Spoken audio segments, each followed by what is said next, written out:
Morning. Oh, you've got a special delivery letter, Mary. Hey, it's from my Aunt Flo. Ah. 28 cents postage due. Isn't that just like her? Who do I owe? Ted laid it out. Hi, Mayor. By the way, you owe me 28 cents. Yeah. You don't have any change. Don't worry about it. So, what does she got to say, Mayor? Well, it's hard to tell. Aunt Flo's a great reporter, but she has terrible handwriting. I always have trouble reading it. What? Who is Minnie Papadopoulos? That's Minneapolis. Oh.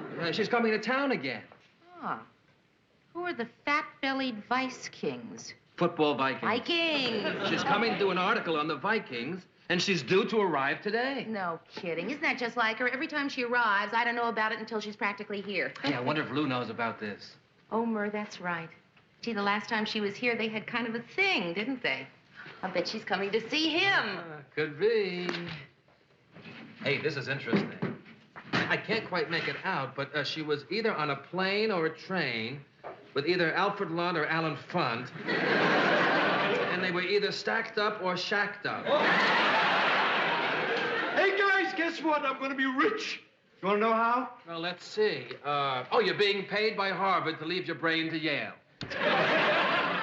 I made an investment on the advice of my accountant. I bought a business, my very own business. Well, what kind of a business, Ted? It's a men's hat store. It's great for tax purposes. Besides, it's a gold mine, and I have very little overhead. Very little underhead, too. You know what, Murray? You'd look good in a derby. And you wouldn't have to buy the whole hat, just the brim. Paint the top of your head black. Yeah. Mr. Grant, I don't mean to bother you. Swell. And I can see you're busy, so I'll get right to the point. Swell. Mr. Grant, I just got a letter from my Aunt Flo. And look. That's very interesting, Mary, but I don't know any Minnie Papadopoulos. That's Minneapolis, Mr. Grant. She's coming to town. Oh, swell. Well, I was going to ask you to have dinner at my house tonight since Aunt Flo is coming, but since you don't seem to care. I didn't say that. Well, you don't seem very excited. Forgive me, Mary. You see, it's just that I found that when I leap in the air and click my heels, all the change falls out of my pocket. I simply thought you had some interest in my aunt, but since I can see you don't, it was presumptuous of me. I apologize. Forgive me. What time does her flight get in? I don't know, but I can certainly find out. No, don't bother. What hotel is she staying at? Well, I'm not sure, but I'll let you know. No, never mind. Mary? Yes? She's staying at the Ambassador. Her flight gets in at 6:24. We're having drinks at 7. We'll be at your place by 8. Okay?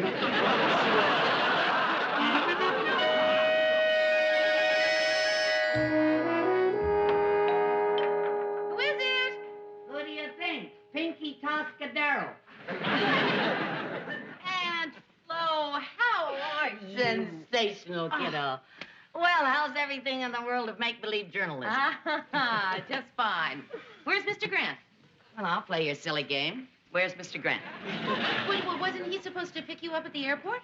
Oh, my gosh, you're right. I forgot. I came on a different plane. The Beat was passing through, and he offered me a seat on Air Force 2, so I naturally took it. Air Force 2. Well, you can't always go first class. Well, anyway, Lou will know that I came straight here, and he'll come right over. Oh, anyway, he's cute as a button when he's mad. Oh. Hey, who do you have to know to get a drink around this joint? Right, coming up. So what's new in your life? Oh, don't ask. My life does not change from day to day. It is the same dreary round of wars and riots and kings and presidents and movie stars. What's the biggest thing in your life these days? Me? Oh. Well, I did get something kind of interesting in the mail the other day. Seems I may have won a prize from Reader's Digest. Oh, that's him. I'll get it. Hello? Where the hell were you? See? Cute as a button.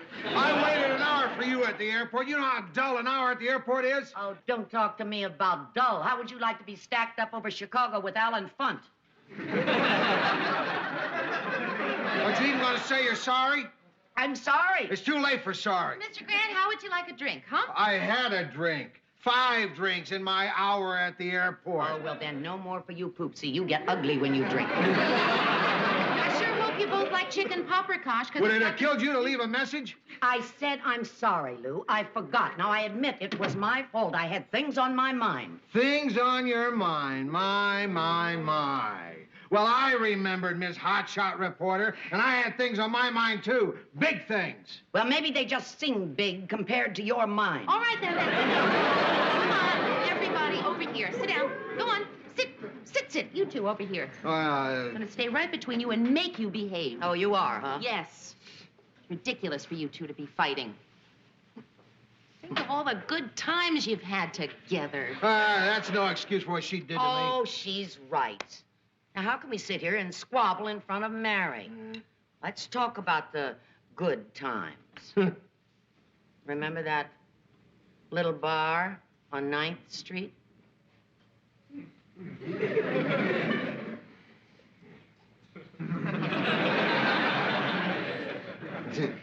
Yeah.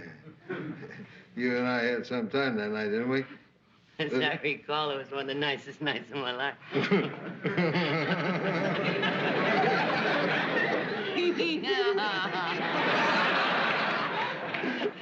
Hey, you remember the weekend in St. Paul? I get goosebumps just thinking about it.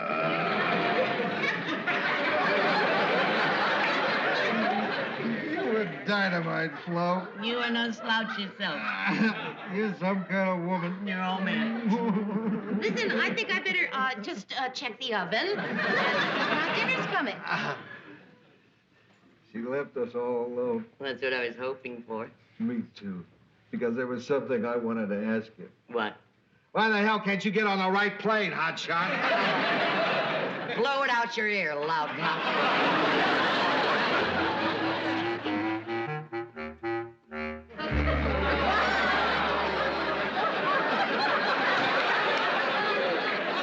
Hi, guys. Hi. Boy, I'm in trouble. What's the matter, Ted? Murray, Mayor, I'm going to level with you. Business at the hat store couldn't be worse. Can't understand it. I thought it'd be such a great idea, selling hats. I figured, how could I lose? Everybody's got at least one head. Well, look, you've only been open for a week, Ted. Maybe things will pick up. I hope so. Today, only one customer came to the store. Homesick Mexican who wanted to rent a hat to dance on. Didn't even have his size. But I'm not giving up hope, Murray. I want you to wear one of my hats for promotion. People will ask you where you got it, and you can send them to me, okay? Oh, Ted, look, I practically never wear hats. Murray, believe me, every man should wear a hat. Mayor? How's that one? It's you. There's no need to be nasty, Mary. Hey, come on, Murray. Try it on. If you don't like that one, I've got plenty more.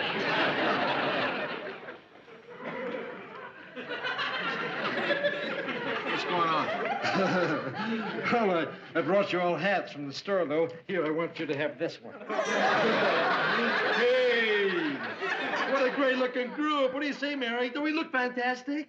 Like movie stars. Did you hear that, guys? Larry, Moe, and Curly. Hi, everybody. Hi. Oh, now, don't tell me. One of you has a chicken under his hat, and I'm supposed to guess which one. Come on, Ted. Let's go see the rest of your hats. Oh, thanks, Mary. You know, I'm really worried about the store. Georgette and I went into the investment 50-50, and we've already lost all of her money. I just thought I'd drop by and see if you were free for dinner. After all, I owe you for last night. Sure, I'd like that. So how's life in the locker room? Oh, it's a drag. Huh? Can you imagine having to spend all your time making small talk with a group of half-naked 25-year-old athletes? Yeah. Dull, really boring. Boy, I really envy you that assignment, Flo. Mr. Grant follows every move the Vikings make. Well, he's got some pretty good moves himself. I imagine you're focusing on that great Viking defensive line. No, actually, I think the story is in their offense.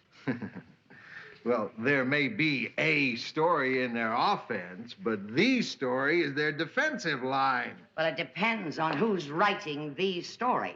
Well, if the person who's writing the story knows the first thing about the game... Aunt Flo, would you like a cup of coffee? Well, if the person not covering the game knew a little bit more about the game, maybe he would be writing the story. I was covering the Vikings before you ever heard of them. If you covering them, it's a wonder anyone ever heard of them. Mr. Grant, you got a cup of coffee. I would like to stay and swap childish swagger with you, Lou, but I'm going to cover a football team. Look who's covering a football game.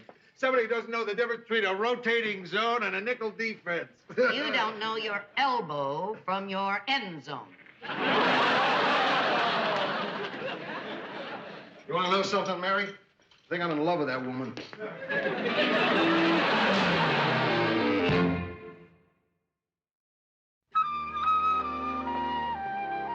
I say, Mary, did you get a chance to ask Lou about changing the dates for my vacation? Oh, no, I haven't. I will as soon as I finish the rundown. I don't think it'll be any problem. He's been approving everything lately. Hi, guys. Boy, Lou's been in a great mood all week, hasn't he? He has, huh? Maybe this would be a good time for me to ask him for a favor. Ted, I wouldn't ask him for anything with that hat on. This is a tam o' shanter, Murray. There are places where men wear these in the Army. Right. But there are more places men wear them to stay out of the Army. What's the favor you want to ask him? I'm desperate, Mary. I thought I'd plug my store on the news. Oh, not an out-and-out plug. I know that. I'd be subtle. And every night on the news, I just wear a different hat. Ted, may I tell you something? That is one of the worst, the absolute worst, most incredibly stupid and unethical ideas I have ever heard in my life. What are some of the others?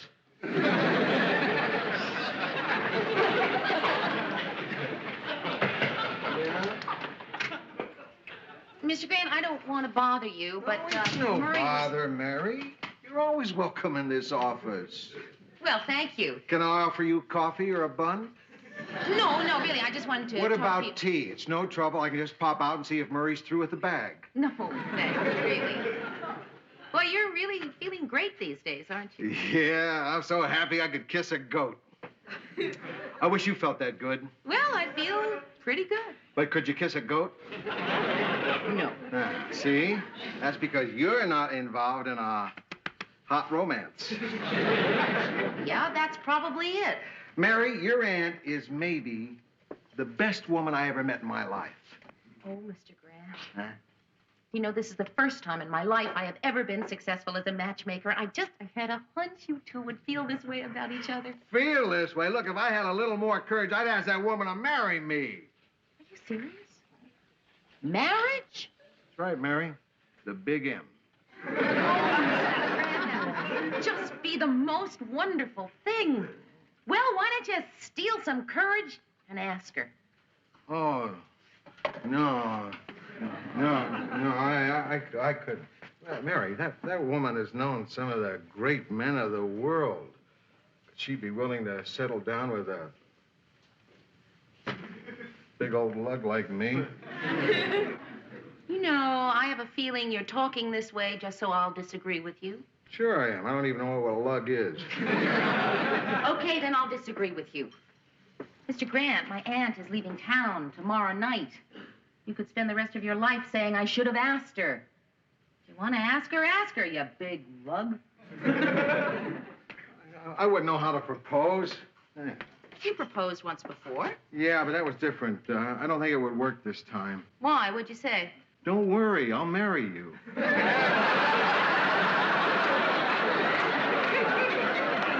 Doesn't matter what you say. The important thing is you want to ask her.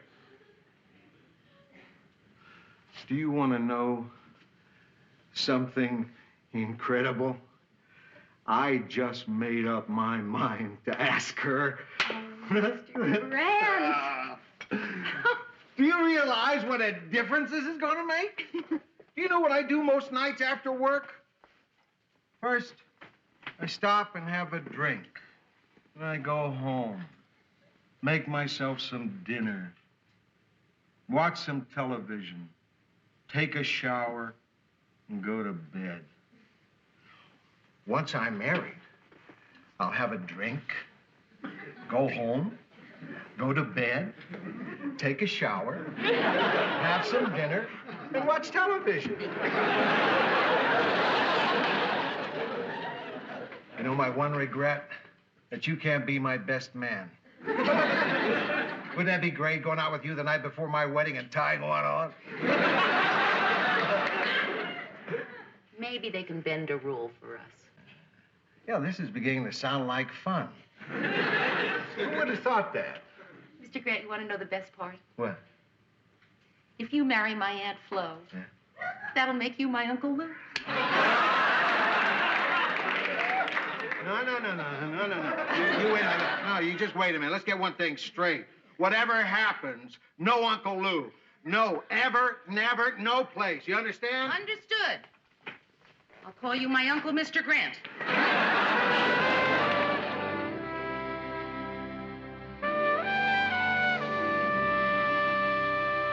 I finished that story on the Vikings, you know.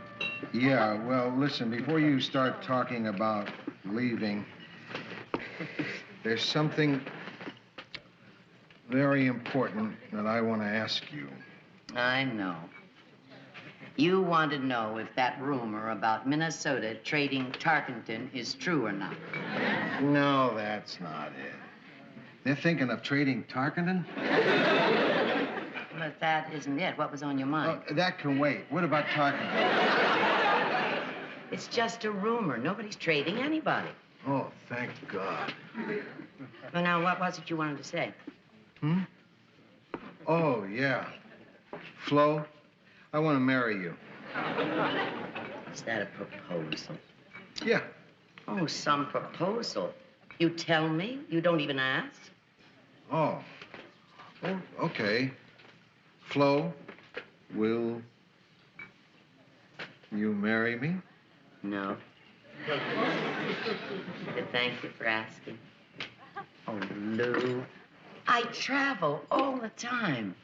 I chose a career long ago. Do you know that last year I was only in my apartment 26 nights the whole year? I can't get married to anyone. Now, you got some nerve. I've got some nerve not marrying you? I had a fantastic wedding plan. I wish I could say yes. I even bought tickets for a honeymoon. Canada by rail. They got special cars in the back. Glass all the way around. Everywhere you look. Canada. I've got it. Why don't we just take the honeymoon and skip the wedding? What do you think I am? Someone you can use for a good time every time you drop by Minneapolis? I'm not cheap. Lou, I love my work. I love my family. No, I guess I love you too. But I don't want to get married. Now listen, I'll see you the next time I come to Minneapolis. I don't think so. Well, would you mind if I at least called? The phone company doesn't ask my permission. You dial, they ring. Oh, I'll dial. You gonna be all right? I'll be fine. Don't worry. So long. I'll call you, Toots.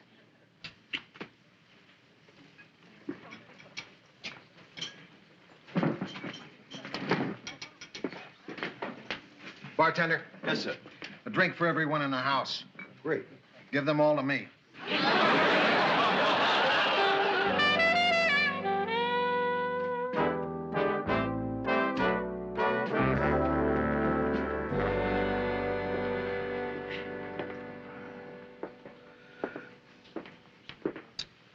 Mr. Grant? Oh, hi, Mary.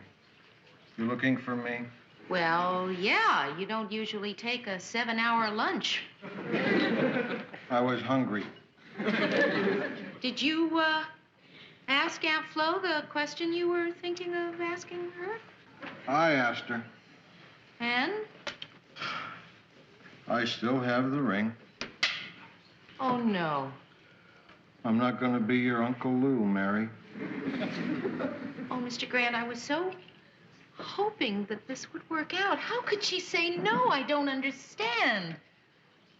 Look at that beautiful ring. Yeah. It has a lot of sentimental value. I made it out of a bullet. It's very nice. Yeah? It's a .22 caliber ring.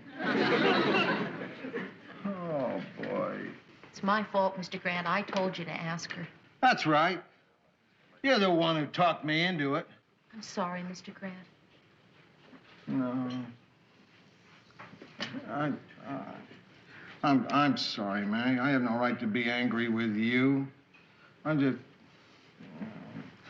just yelling because I don't know what else to do. I'm hurt.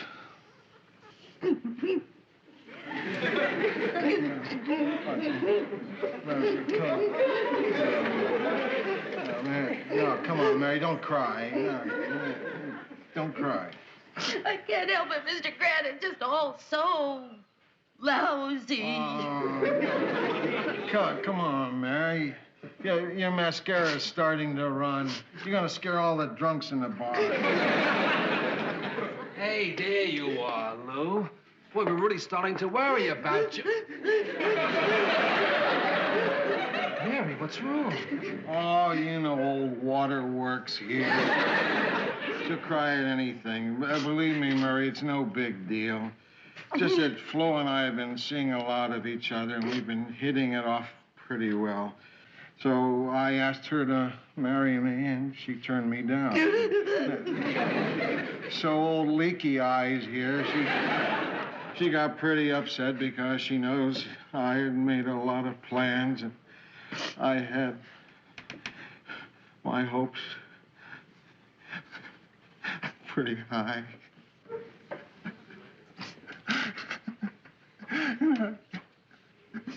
I really love that woman. Hey, come on, you guys. Look, don't do this to me. And you know what a sentimental person I am. You know when I see two of my dearest friends crying that I'm going to go to pieces too? Then we'll all stand here acting like fools. Now, come on. Come on, Lou, Mary, get a hold of yourselves. Get a hold of yourselves. All right. Yeah, enough of this. Yeah. She turned you down.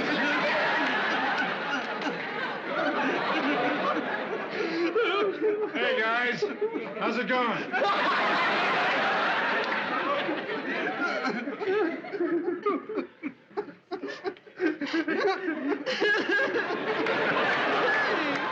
Hey, guys. Why are we crying? Come on, tell me what happened. Something sad. I was afraid of that.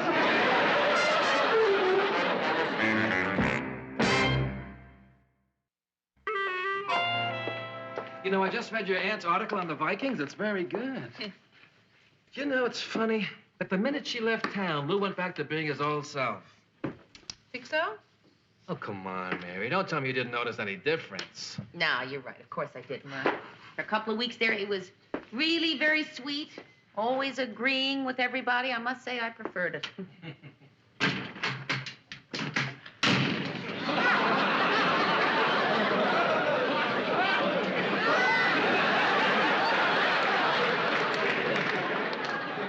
I don't know. I kind of like Lou this way.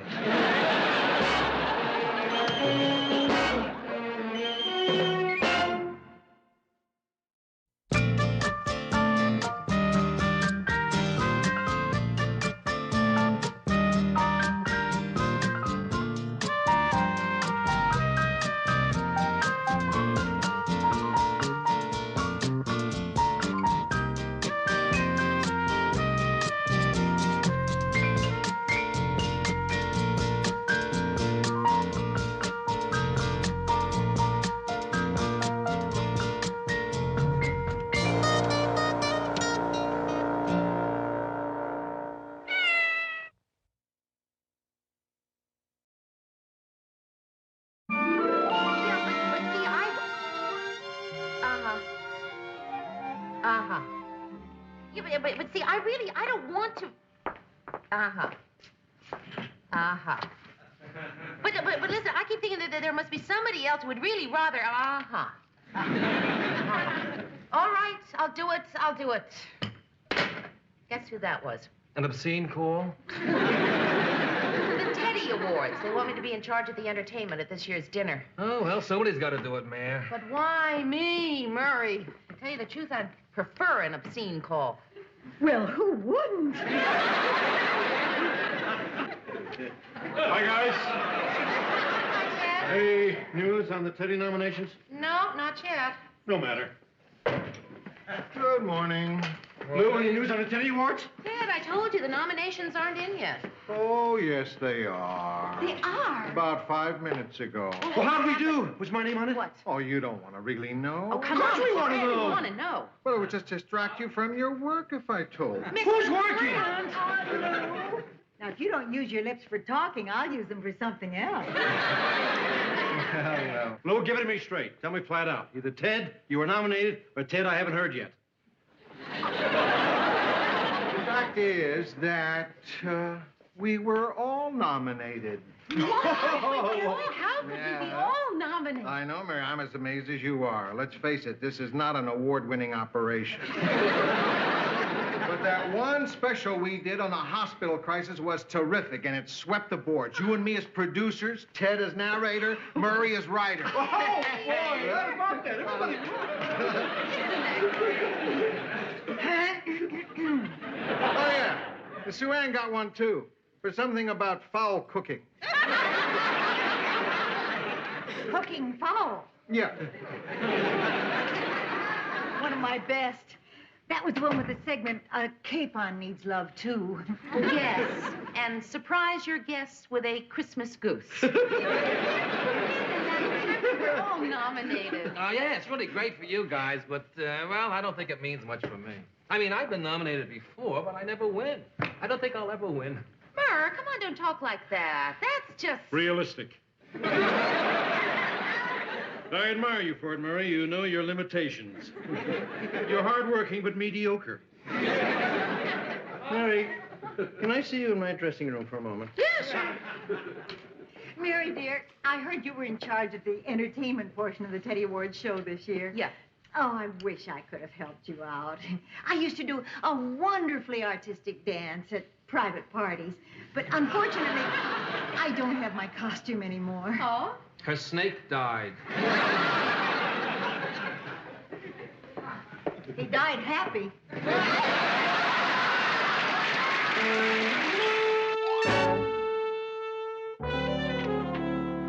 You want to see me, Ted?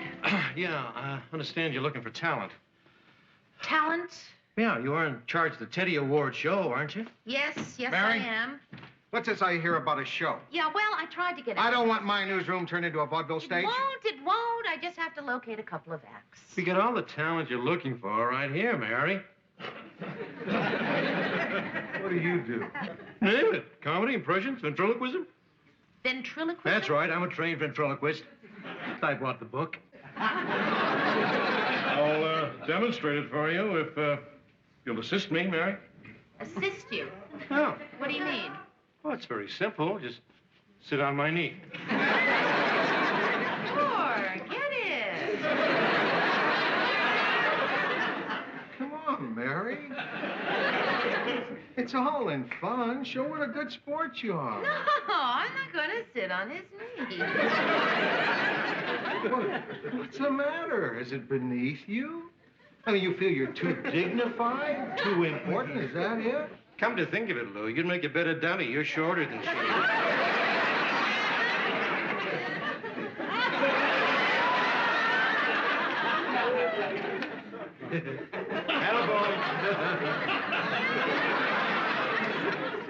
Takes a big man to sit on another man's lap.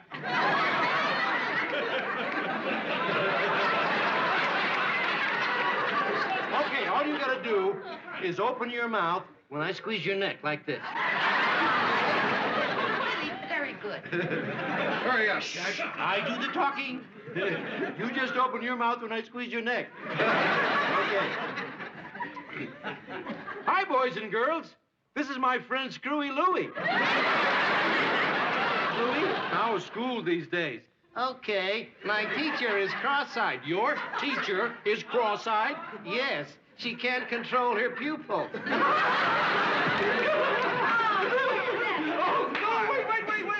my big finish. The high point of every ventriloquist act is drinking a glass of water and singing at the same time. That's in the book. You drink this, Lou.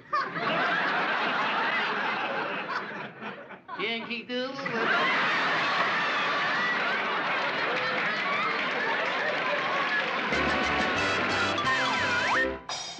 Hi, Mary. Georgette, hi.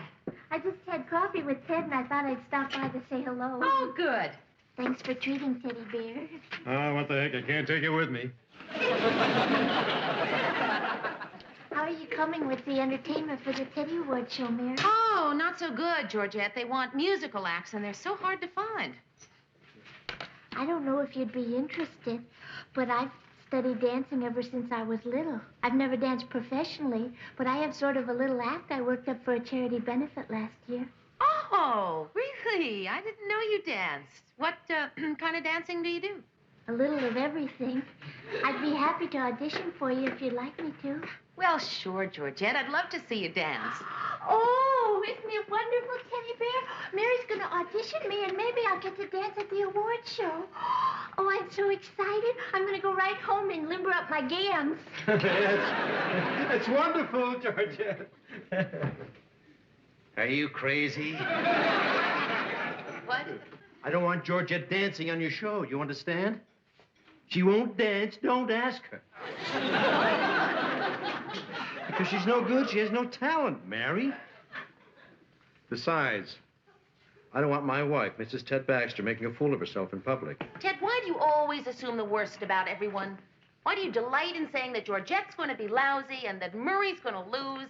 It's for their own good, Mary. I'm only thinking of them. I say it because I love and respect them. He's a loser and she stinks.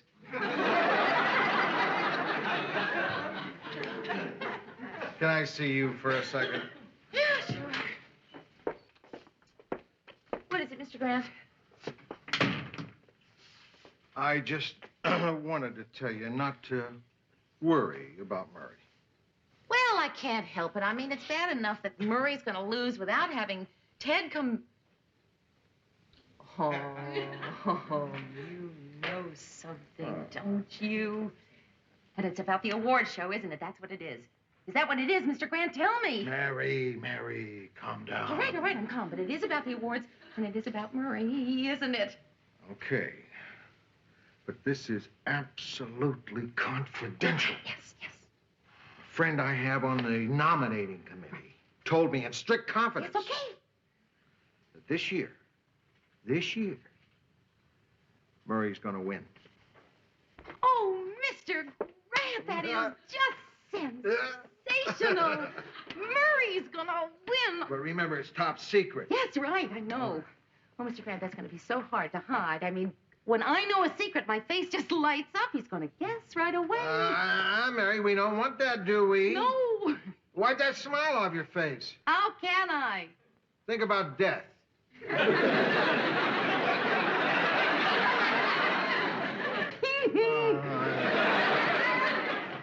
Think about pestilence and plague and war and rot and slime and putrid glop. All right. I'm under control. Yeah, good. Yeah? Excuse me, Mary, you got a phone call. I have a phone call? Murr, that's just great. Just wonderful. Hey, what is she so happy about? Oh, well, we were just talking about the awards dinner, how we're going to have a great time this year. We'll all get a table together, a big table like we always do, and have a ball. Yeah, well, I don't think I'm going. Yeah, not going. Why not? Oh, hey, Lou, look, it's pretty embarrassing to sit there and lose year after year. Oh, hey, Murray. I mean, come why on. kid myself? Well, the competition is just too good, so, just gonna let it pass. But, Murray, come here. Look, I didn't want to tell you this, but I got the word from a guy on the committee. You're gonna win. This guy says it's a sure thing. I'm gonna win. Lou, I can't even say the word. Win. Win? Yeah. I'm gonna win! I gave it away, didn't I?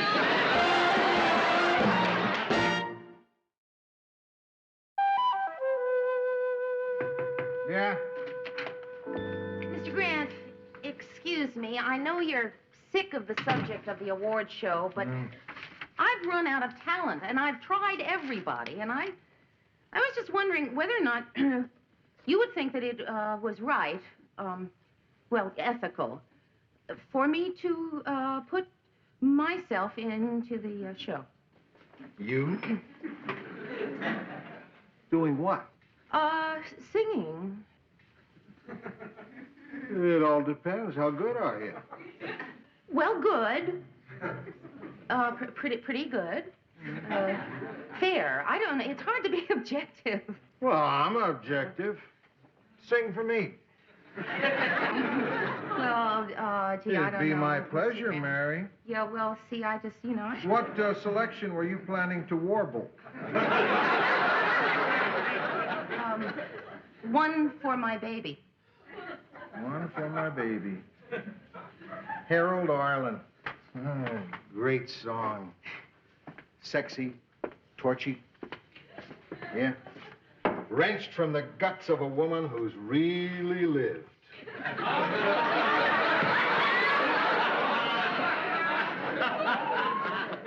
I'd really enjoy hearing you build out that one.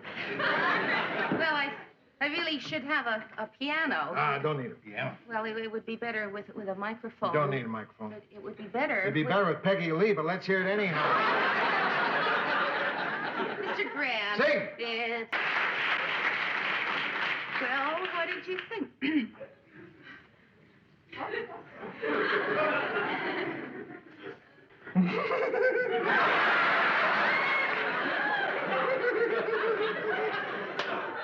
Why are you laughing? Very. Oh, you really had me going there, and I nearly fell for it. Are you kidding, you? You actually had me believing for a second there that you were going to get up and sing like that for an audience. You put me on it. I bought it. It's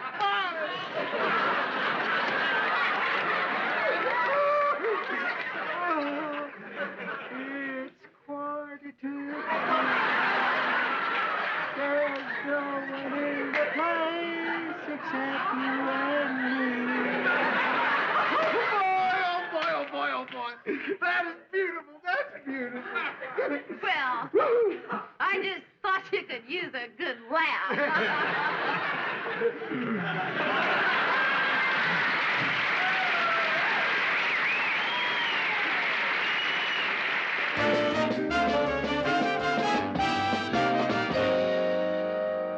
The nominations in the field of daytime programming are Uncle Bob Birnbaum, Toddler's Teepee, Jackie O'Shea, Fib Your Way to Fortune, and Sue Ann Niven's Cooking Fowl.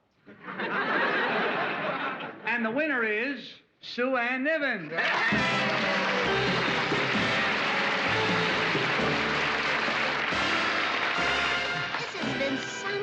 For WJM. First Mary and Lou win, then Ted, and now Sue Ann.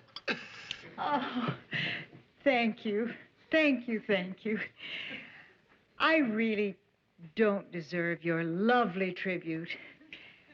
The real credit should go to Tom, an 18-pound butterball turkey who gave his life so that I might stand here tonight and say, thank you.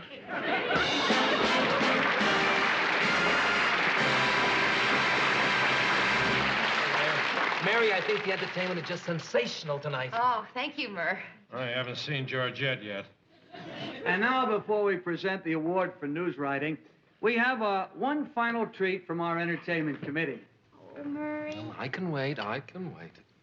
Here's the wife of one of tonight's winners, Georgette Baxter, to ask the musical question, Steam Heat.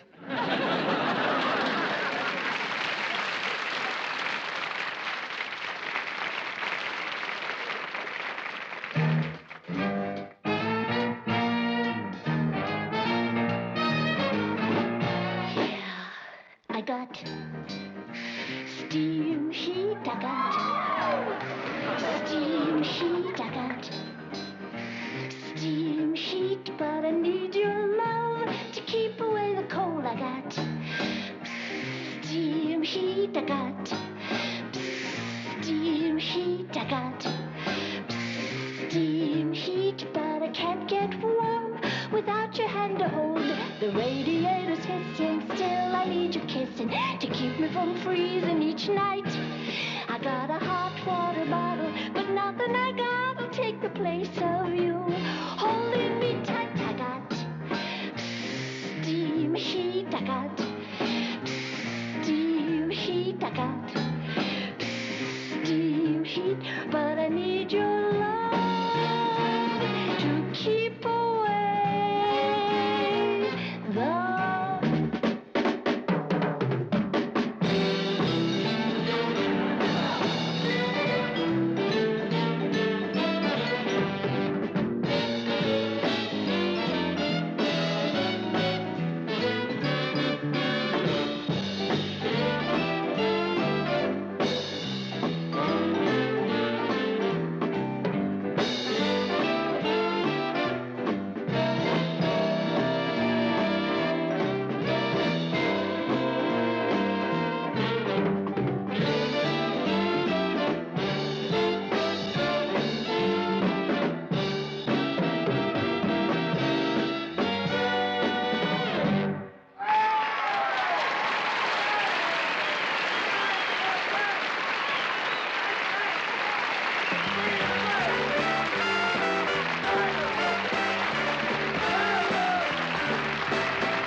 Mary, I told you she bombed.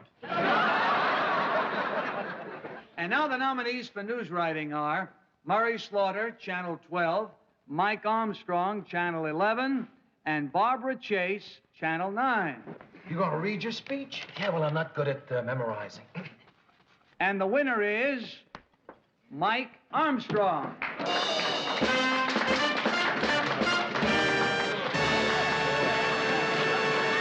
Thank you. The winner is Mike Armstrong. What was that? The winner is Mike Armstrong.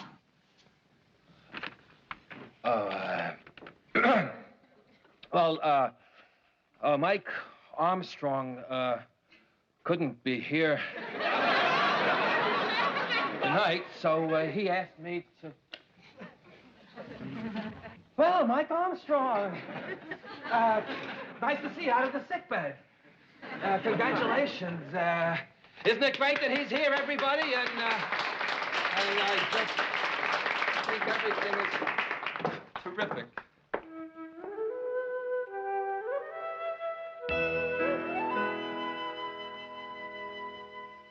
Mr. Grant, what happened? Did you talk to your friend? Yeah.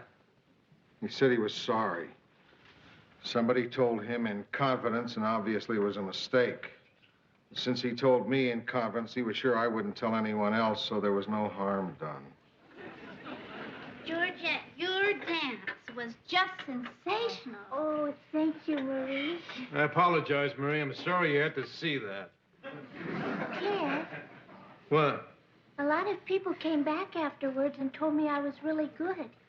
And they seem to have meant it. Apparently, the reason you don't think so is because you feel threatened by my doing something well without you. So now that we understand it, let's just drop the subject. Or tonight in bed, you can play connect the dots with your own freckles.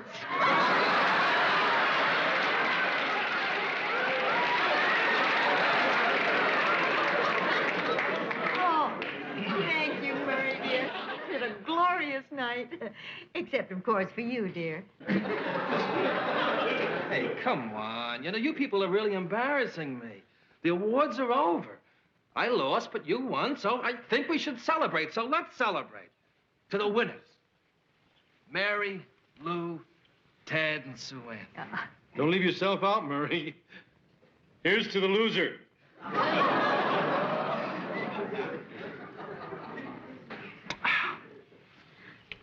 I would like to hear Murray's acceptance speech. What? Come on, Maria. think that's a little inappropriate, don't you? I think it's very appropriate. You read it to me last night, and I'd like everybody to hear it. Honey, please, it'll make you feel better. Come on, Murray. Yeah, let's hear it, Murray. Please.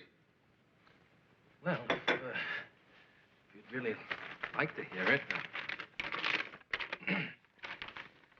Awards are nice, of course. But the main reason I'm glad I won is that somehow it's only at a time like this that you get to tell the people you work with what you think about them. And I'd like to do that now. Lou Grant, there's not a man alive that I have more respect for, or whose respect means more to me. Mary Richards, you do the impossible every day. You make people forget how beautiful you look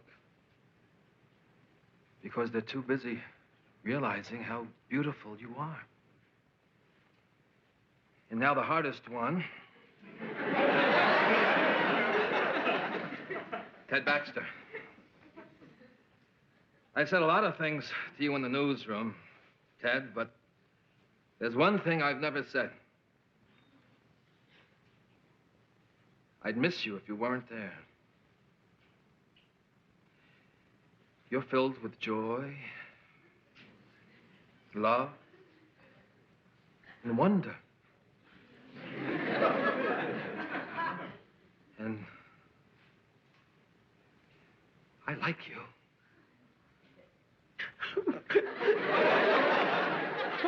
Lord, Murray, why didn't you win that award? It's okay, Ted. I don't mind. Well, I do. If you hadn't blown it, the whole world would hear how nice I am.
Morning, guys.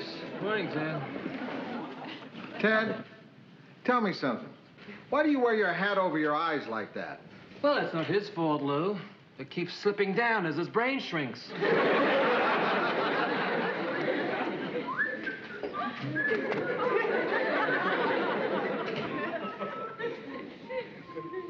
Why do you keep doing that, Murray? Keep putting me down, talking about how dumb I am? Well, I'm sorry, Ted. From now on, I'll only talk about how smart you are. Okay. Not very. Just keep it up. Keep it up, Murray. One of these days, you'll be sorry. Oh, good morning, Mayor. Nice day, huh? Oh, yeah, wonderful. Why do I get the feeling this isn't going to be my morning? Hey, Mur, I'm sorry. I shouldn't take it out on you. I just didn't get any sleep last night. Well, how come? I don't know. I've started having insomnia. It's the third time this week. It's getting me crazy. Well, don't worry, Mary. Insomnia may be annoying, but it's nothing to lose sleep over. Oh, boy.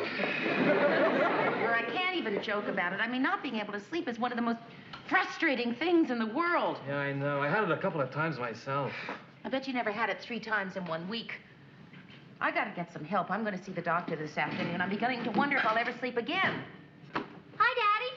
Barney, hey, what are you doing here? My journalism class sent me. Hi, Miss Richards. Your journalism class sent you for what? A really big favor. You see, they know you work at WJM, and they want a real professional to come and give the annual guest lecture 2 weeks from tomorrow night. And I kind of promised them I could arrange it. I hope you don't mind. Mind? Hey, why should I mind? No, it's my pleasure, baby. Oh, good. Because we figured you being a close friend of Mr. Baxter, you're the best one to ask him. Mr. Baxter's? I think I'll just see if Mr. Grant wants anything. Well, it's just that, look, you have to understand, Bonnie, I don't see Ted every day. There's no knowing when I'm going to see him again. Hi, Mr. Baxter. Hi, Bonnie. Say, Ted. What is it, Slaughter? Say, Ted, if you've got a second, I'd like to ask you something. It's sort of a favor. Favor? You want me to do you a favor? You expect me to do you a favor? You have the gall to ask me to do you a favor? Oh, to hell with it. Yes, Ted. I want a favor from you. How badly do you want this favor, Slaughter? What does that mean? How about never insulting me again? What? You heard me. Hey, come on, Ted. Insulting you is one of the greatest joys of my life. And asking me to give that up would be like asking you to give up chocolate cigarettes. Exactly. Well, promise, Mary. You gotta promise, otherwise it's no deal. No, Ted, never. Okay. I promise. A favor, you say? Well, of course. Whatever it is, you got it. All you had to do was ask. You did it, Daddy. Thanks. Wow, wait till I tell the class.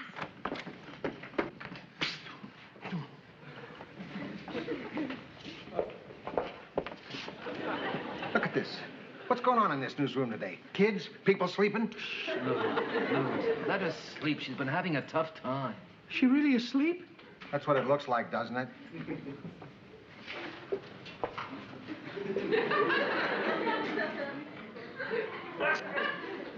She looks so peaceful. Like a beautiful princess. Yeah. Look at that expression. Like a sweet little baby. Like an angel.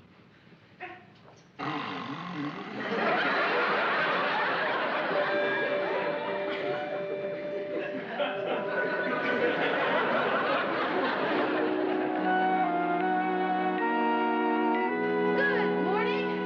Great day, Hummer. Yeah, wonderful. Oh. Oh, I'm sorry, Mary. Ted is really getting me down. Well, zing him. That always cheers you up. Give him a good shot. Yeah, right. Hey, you've been really chipper these days. Oh, well, Murr, I'm just sleeping so well every night. I mean, what a difference. Yeah, so I've noticed. Hey, what did that doctor give you, anyway? Just a simple little white pill, but oh, Murr, what a great little white pill. Murray, have you started on that speech yet? Oh, no, Ted. Tut, tut, tut, Murray. Idle hands are the devil's helper. Now, let's get cracking on that. In the meanwhile, I have half a mind to go read a book. Did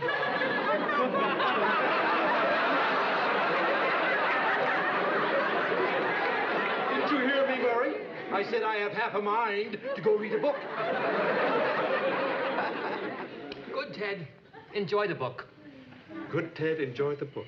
That's witty, very witty. Well, you're certainly being tolerant. Now, shut up.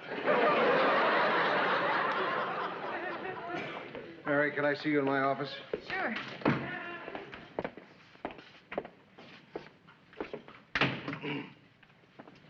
Now, what's all this about a little white pill?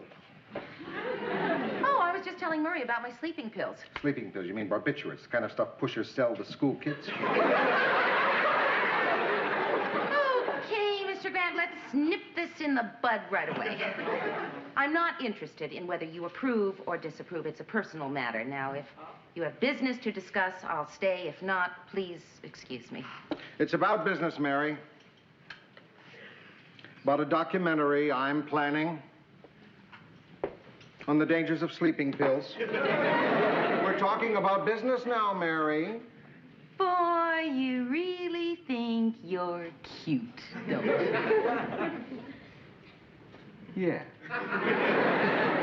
I figure our documentary could show the terrible things that could happen to you, to one who became dependent on them. What terrible things? Well, for one thing, you could end up looking like this. I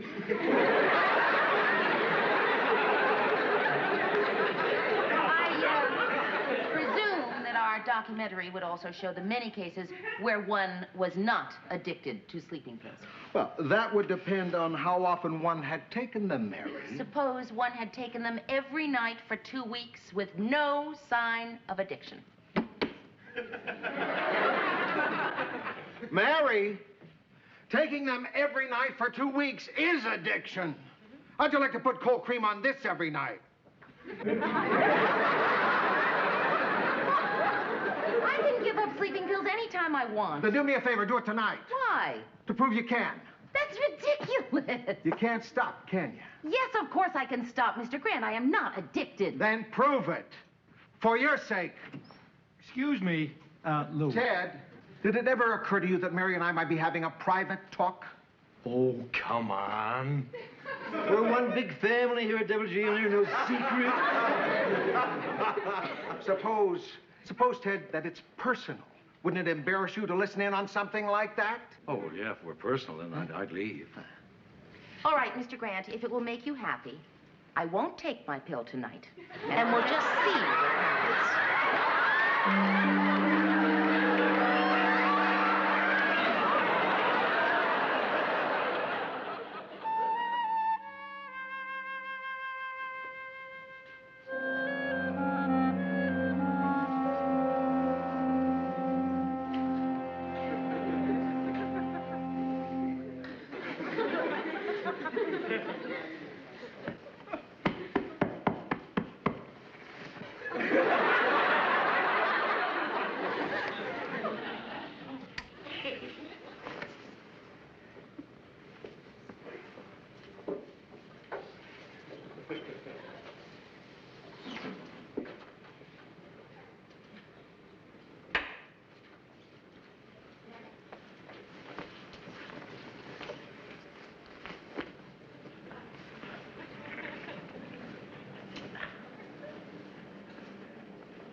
To work. I find there's nothing like a brisk walk to stimulate my brain. You got a brain, I know What was that? I couldn't hear you. No, I didn't say anything. Oh, I thought I missed something. You see, I don't always understand what people say.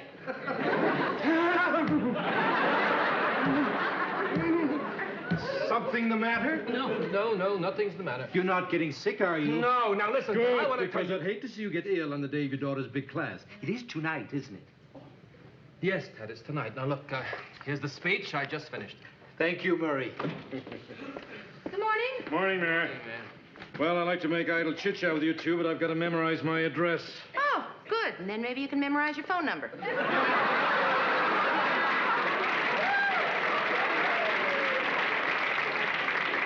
You better not be laughing, Murray.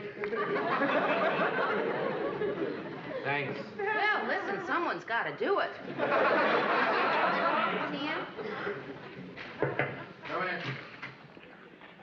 You took the pill, didn't you? No. You didn't? Hey, Mary, that's terrific. Yeah, well. I'm really amazed. Because I thought you were hooked for sure, but you made a monkey out of me, and I'm man enough to admit it. Yeah, well. Boy, am I proud of you. That took guts and determination and willpower to break that habit. Yeah, well. We're going to celebrate. I'm going to take you out to dinner and buy you champagne and tell the whole world about you. I took the lousy pill. I figured. Mr. Grant, it's my life and it's private. If you're going to take that attitude, I can't fight you. I can't help you until you admit you need help. I can't help you until you start to crumble. You crumbling? Yes. Okay. Now listen. All that you have to do is make yourself go to sleep at night. Natural sleep without pills. Mr. Grant, I tried. Believe me, I really did try. It's got me scared now, too, because I can't do it. Mary, you've got to. Please, for me. Tonight, no pills. Look, I'll call you tonight. And if you feel like company, I'll come right over. All right, I'll try it. Atta girl. But this time you gotta make it stick. Excuse me, but I've got to talk to the two of you. 1 second, Ted. This is personal. Personal. It's always personal. Every time I come in here, you two are always doing something personal. But what if I get something personal, too? Then you're entitled to your privacy. Exactly. So we'll leave. Thank you.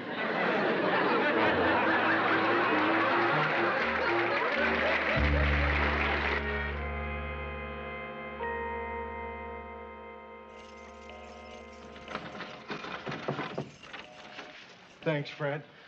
That's all right, Mr. Grant. If you need me, I'll be downstairs.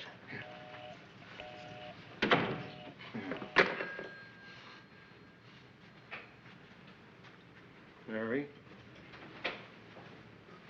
Mary? Mary? Mary! Yes? Mr. Grant!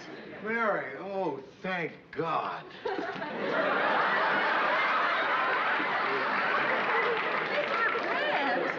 I kept phoning for over an hour and the line was busy. Finally, I called the operator and she said the phone was off the hook. I didn't know where you were. I'm in the bathtub. I only take my phone off the hook when I'm taking a bath. I know, but you know, what with the pills and everything, I didn't know what might have happened. Mr. Grant, I am taking a bath. Naked. Naked? Yes. Many people bathe that way. And you are sitting in my bathroom watching me. Wait a minute. Wait a minute. I came over here because I was worried about you. I realize that, Worried Mr. to Grant. death. You think I care that you're in a bathtub? Obviously not. You think that's why I came? I was at home with my shoes off, having a beer, nice and comfortable. You imagine I suddenly said to myself, hey, why don't I go over and see if I can cop a peek of Mary? I can't believe that you think that of me, Mary. That's a really rotten thought. I am in no position to argue with you. Boy, you really find out about some people. Mary, it's me, Murray. Oh, I was worried about you. I tried to phone, but your phone was busy. We're in here. Mr.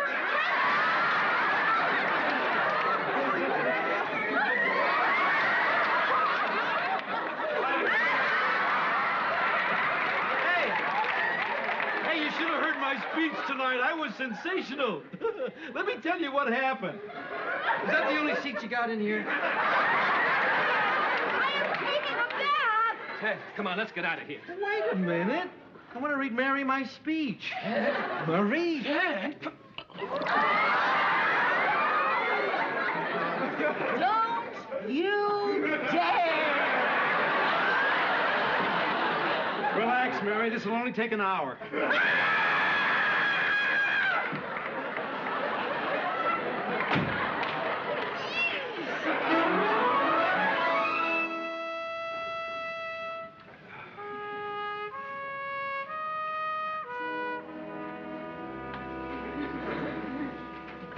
Yeah.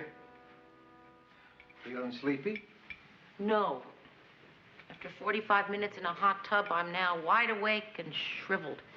Oh, don't worry. We'll get you to sleep yet. Oh, I hope so, Mr. Grant. I'm so tired. I have 3 daughters of my own, you know. I've learned a little bit about putting people to sleep. Close your eyes. You'll see. It'll be easy without pills. Excuse me, Mr. Grant. Where are you going? To the bathroom. What are you going to do there? Nothing. I'll be doing nothing. No, you don't. Grant, give that to me. No, I'm sorry. Mr. Grant, please give me the pills. I don't want to have to use force.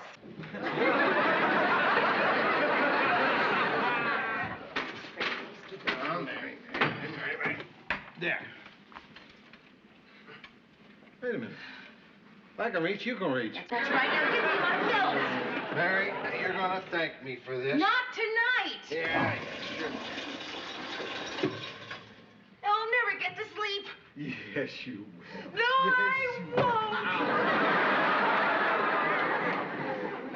Come on over here. Come on. Yes, yes, yes. Yes, yes. Come on. Okay. Now you just do what I tell you to do. All right. Phew. Now, I want you to just breathe deeply as if you were asleep.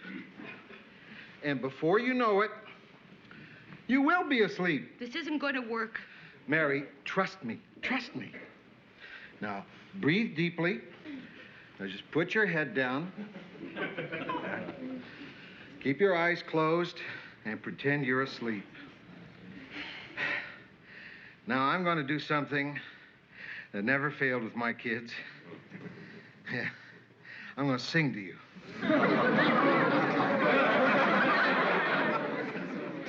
Just keep your eyes closed and keep breathing. Over in Killarney, many years ago, my mother sang a song to me in tones so sweet and low. Just a simple little ditty in her good old Irish way. But I'd give the world to hear her sing that song to me today. Up a lazy river.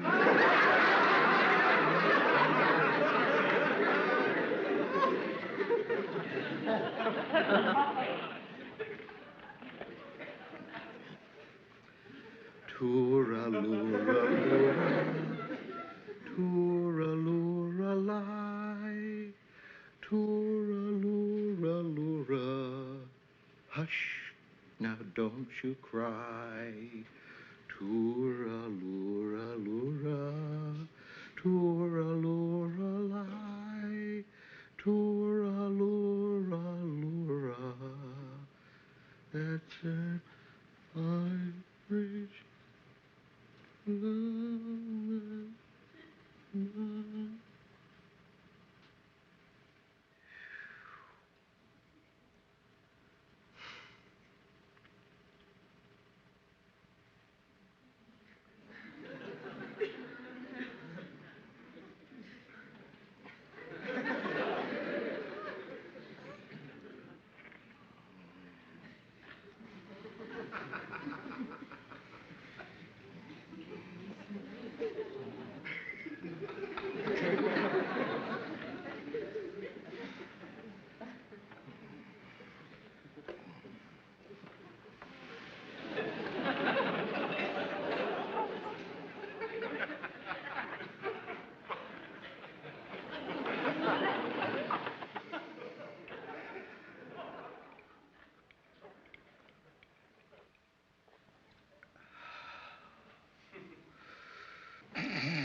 to wake up.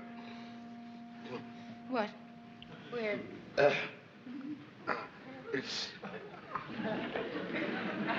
It's 7 o'clock. My doctor says it's very important to make yourself get up on schedule. 7 o'clock Yeah. in the morning? Yeah. Mr. Grant, I slept. Mm-hmm. You sure did. Oh, Mr. Grant, Yeah. thank you. Did anyone ever tell you you snore? I what? Did you, the whole night? Yeah. You, oh, Mr. Grant, thank you so much. Yeah. That's okay.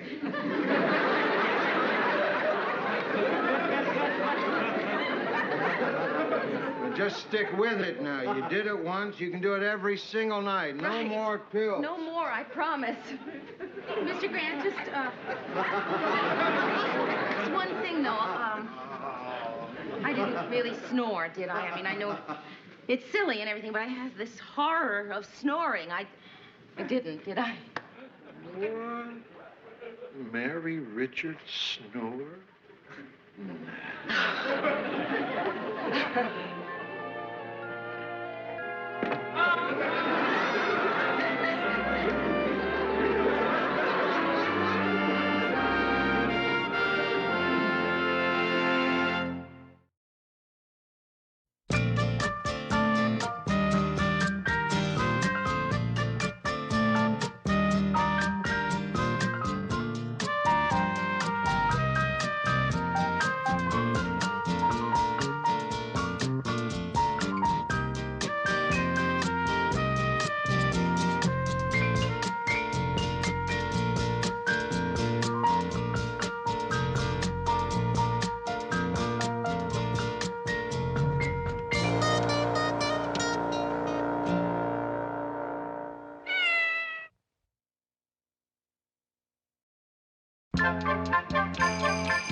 Good morning, man. Coffee. Hot coffee. Hey, what's the matter? 17 degrees out, and the heater in my car passed away. I'm sorry to hear that. Oh, that's good. Do you think anyone would mind if I warmed my feet in it? Good morning. Oh, hi, hello. Morning. Mary, Huh? what would you do if you were me and you had to choose someone from the newsroom to go with you to the broadcasters convention? Lou, you're kidding. I just found out from the station manager. That's this weekend in California. Hollywood, to be exact. I heard yesterday it was 85 degrees. Oh, somewhere in the world it's 85 degrees. Well, Murray, who should I choose to go with me? Gee, Lou, that's pretty tough. Well, I think you should be as impartial as is humanly possible. Yeah? Consider everything, and when you're through, pick the person with the least hair. Sounds fair to me. Mr. Grant, I would be perfectly willing to shave my head. I'm only teasing, Mary. I have here in my little palm 3 tickets for an all-expense-paid weekend in Los Angeles. One for you, one for Murray, and one for me. Hey, Lou, this is sensational. I can't wait. We'll leave Friday night right after the news. Where are we going, Lou? Oh, hi, Ted. Where are we going? Hey, everybody, look who's here. Lucky Ted.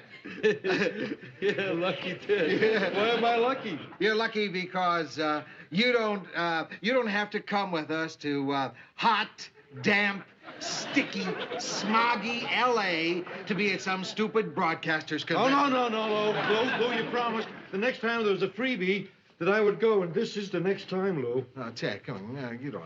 Lou, you promised. Don't break your promise. Please. You're right. I promised. Okay, Ted, here's my ticket. I hope you're happy. Thanks, Lou. Hey, won't that be fun? The 3 of us?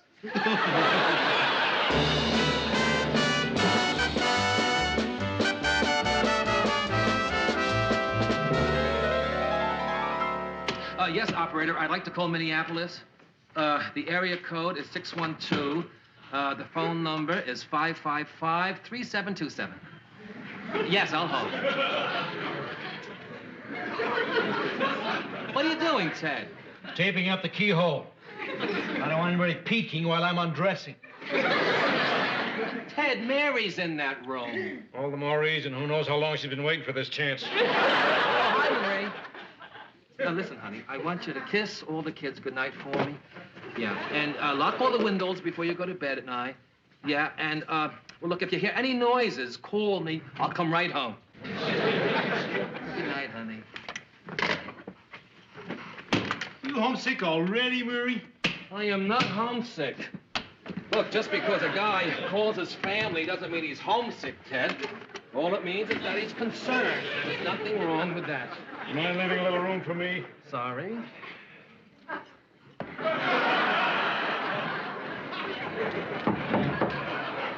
I'll get it. Oh, hiya, Mary. Hi, Murray. Say hello to Whitney Lewis. Hi. This is Murray Slaughter, our writer. Hi. Hi, nice to meet you. And this is Ted Baxter, our anchorman. How do you do?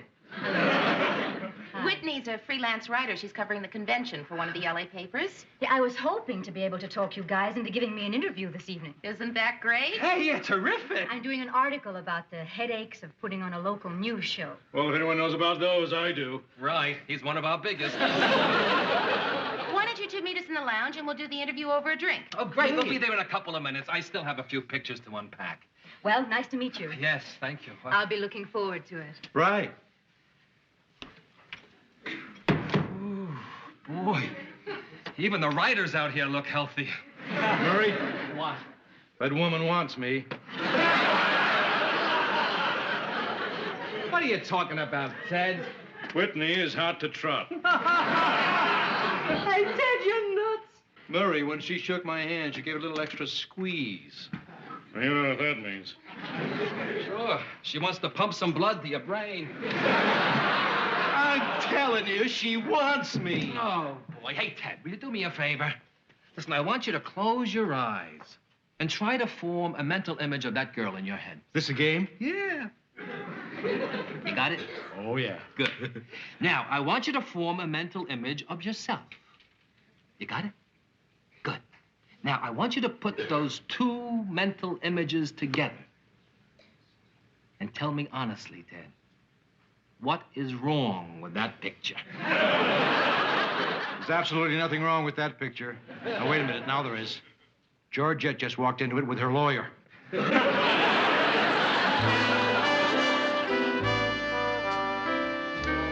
well, I miss you too, honey. And I love you very much. And look, if she starts to cough again, call me. I'll come right home. Goodbye. My cat has a fur ball. I'm sorry. I guess we're a pretty dull interview. Oh, no, not at all. I've got a lot of good stuff here. I always forgot the funniest story of all. Murray, you remember the time the film car broke down and we couldn't get to the store, so we had to send the crew on the bus? I remember that. That was hilarious. Yeah? What happened? Well, that was it. We couldn't get the crew to... Well, you know, I guess it's just funny compared to the other stories. Well, like I said, I've got a lot of good stuff here. I just have a few more questions I'd like to ask Ted. Sure. Ted, how did you become an anchor man? It all started in a small 5,000-watt radio station in Fresno, California. Mary, would you like to dance? Murray, I would like to dance even if there were no music. Good. If you had said no, I would have danced alone. Excuse us. Oh, sure.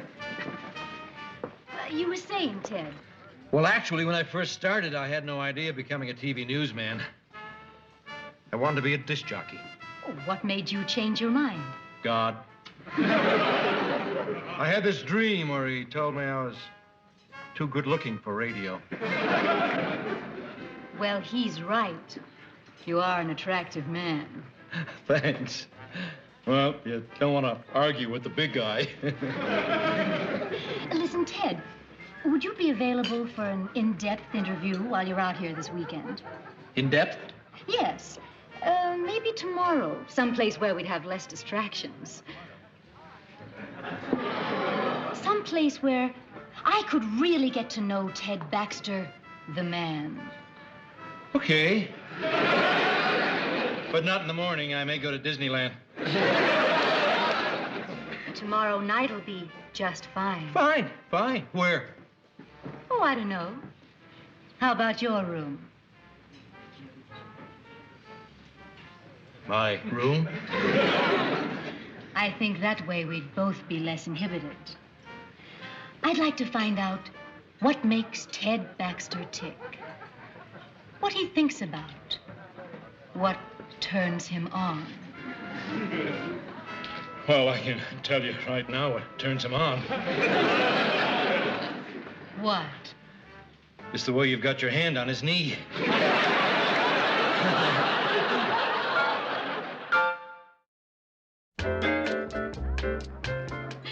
Isn't that funny? I didn't even realize I had my hand on your knee. Well, you do. In fact, it's still there. Is it? Either that or my leg's on fire.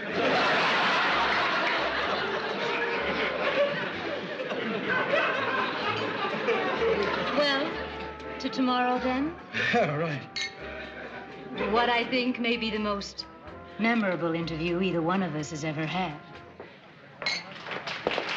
How's it going? Oh, just fine. Ted and I are going to get together tomorrow and finish what we started here. Murray? She wants to interview me in depth. You won't need your scuba gear for that one. Well, excuse me. I'm sure you're all exhausted from your trip. And there's a few people with the convention I still have to interview before it gets too late. So I'll say good night. I'll be in touch with you, Ted. Mary, thanks for everything. Oh, thank you. It was our pleasure. Good night now. Good night. Good night. Gee, she's nice, isn't she? Yeah. Nice.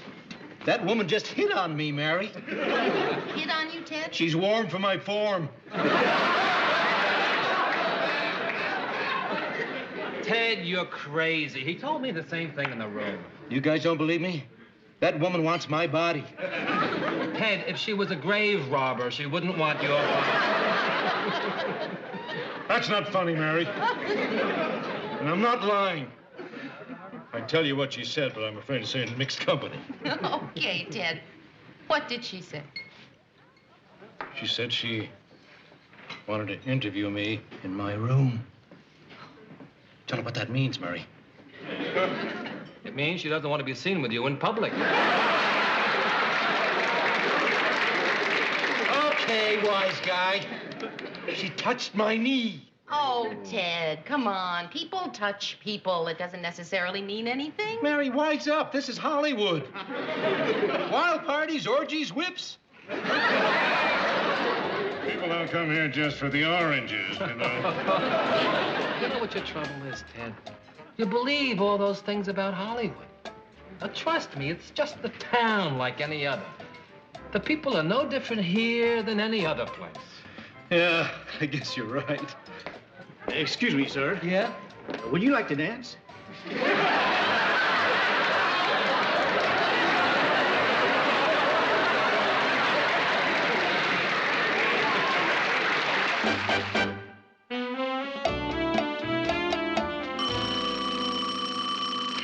Ted Baxter, Anchorman. Hi, Ted. Oh, hi, Whitney. I was just leaving the hotel to go home, and I wondered what time you wanted to meet tomorrow night. Anytime you say. Let's make it early, huh? Say, around 8, if it's no problem. No problem. I'm all yours. That's what I was hoping for. Oh, yeah, right. Murray, she's hitting on me again. Ted, if you don't go to sleep, I'm going to start hitting on you. I don't know what it is about you that attracted me to you so quickly. Maybe it's that fantastic silver hair of yours. Murray, she's a hair freak. Well, if you get a skin freak, wake me. Listen. I'm sorry I couldn't hear you. I was clipping my toenails. What I was trying to say, Ted, is that as soon as I met you this evening, I knew right away I felt something special for you. And seeing as how we have so little time. I thought I should let you know how I felt. Excuse me. Someone's knocking on the door.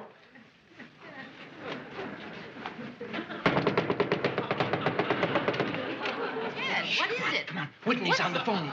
Oh, Ted, really? That was just the maid. She wanted to turn my bed down. Ted, I don't know how anybody could turn down your bed.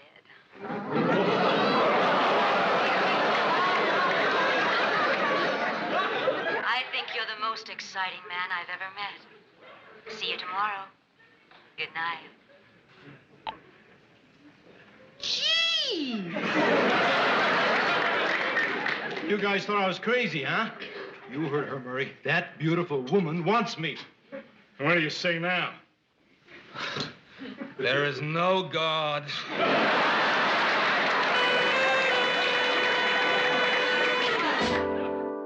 Come on, Murray. Don't leave me alone. I'm sorry, Ted. I've got to get home. You can't be that homesick that you can't stay one more day. It has nothing to do with homesick. It's an emergency. My kid's hamster is lethargic.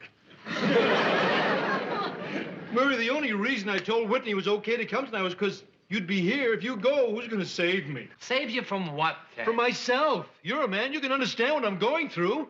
Well, I want to be true to Georgette, but how many times in a man's life does he get a shot at a girl like Whitney?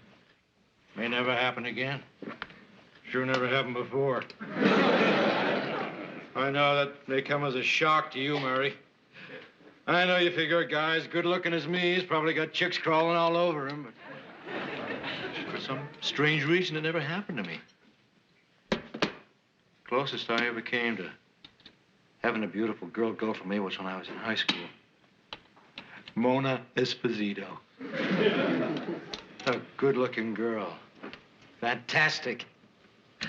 One night I mustered up enough courage to ask her to go for a drive.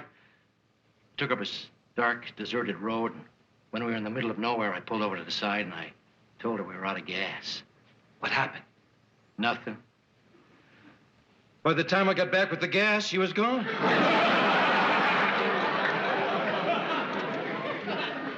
Mary! I'm leaving now. I just want to say goodbye. Oh, right. Yeah, okay. See you at the office on Monday. Yeah, I wouldn't leave if I didn't have to. No, of course not. Hope your hamster feels better. Mary, make him stay. Ted, look, I already told Marie I was going home. I'll see you Monday. Well, then So give me long. some advice, Murray. How can I tell Whitney I'm not interested? What are you asking me for? I had a hard enough time telling that guy I didn't want a cha-cha. Mary, don't leave me alone. Well, Ted, I'm sorry, but I have a dinner date. Well, I don't know if I can resist temptation. I'm not sure how I'm going to behave with Whitney. Ted, I can't believe what I'm hearing. Well, I can't help it, Mary. I'm a weak person. And she's a really beautiful woman. Really beautiful, Mary. Now, don't take this the wrong way, but she makes you look like a dog. I'm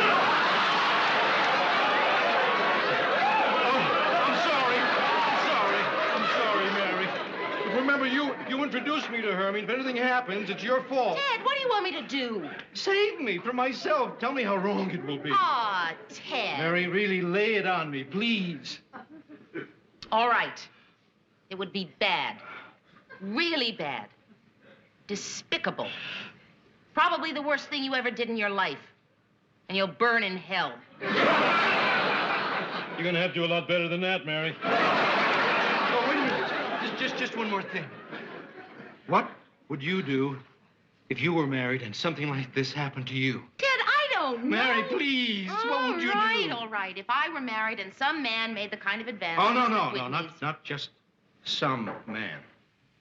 Let's say it was Robert Redford. Robert Redford? Right. By the way, Mary, Whitney also makes him look like a bow wow. All right, Ted, all right. Even if it were Robert Redford. I'm sure I would just tell him straight out. I would say, Robert, it has to be Robert Redford. And he's telling you he wants you. He needs you. He starts nibbling on your ear. Gives you little bites on the back of the neck. What would you do then? Who did you say I was married to? See, it isn't easy, is it? Aw, Ted, come on. Who is it? It's Whitney, Ted. Mary, it's her. Please, what'll I do? Ted, I can't be your conscience for you. You're just going to have to be a man and do what's right. Okay, I'll be a man. I'll do what's right. Just do me one favor. What? Listen at the keyhole. And if you hear me starting to enjoy myself, wait 10 minutes, then break the door down.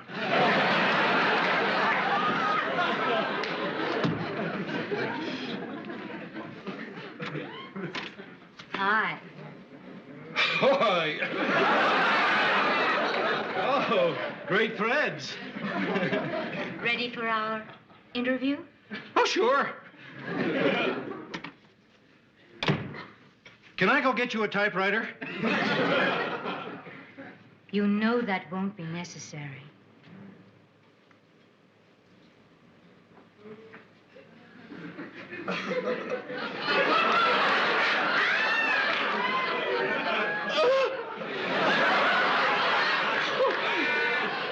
Oh, excuse me. I've got someone here in the next room I have to check on. It's got a high fever, almost as high as mine. Ted, for crying out loud. Relax, Mary. I've already got more than I can handle. Ted, you get out of here this instant. She kissed me, Mary. I'm a weak person. Please help me. I love Georgette, but that girl in there could kiss for a living. Ted, if you really love Georgette... I do. Then just tell her you're sorry. Tell her you have an important business appointment in half an hour. Where? I don't know where, Ted. It doesn't matter where. Anywhere. Okay. Business appointment anywhere. Okay. Is everything okay? Oh, fine. I just remembered that I have a very important business engagement in a half an hour. Oh, can't you break it? Well, I'm afraid not. I mean, business is business.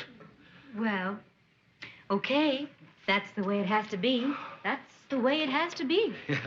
Well, that's the way it is. I mean, that's the way it goes. What are you gonna do? I mean, that's the way the cookie crumbles. Well, I better check on my friend. It's time to take the thermometer out. Mary, it worked. Good. I told her I had a business appointment, and she bought it. Fine. Naturally, she was disappointed. What woman wouldn't be? Ted, if you don't mind, I am trying to get dressed. Right. Mary, thanks. I'm really grateful. I'll do the same for you if Robert Redford ever gets the hots. Hi. You're not feeling well? Oh. You did say we only had a half hour. Excuse me, I think my friend is dying. Yes? What about me? Oh, I'm sorry. My friend can't have any visitors. That's not what I meant, Ted. Hey, Whitney, there's something I've got to tell you. Yes, Ted? I mean, you're a beautiful woman, and I appreciate the fact that you're attracted to me.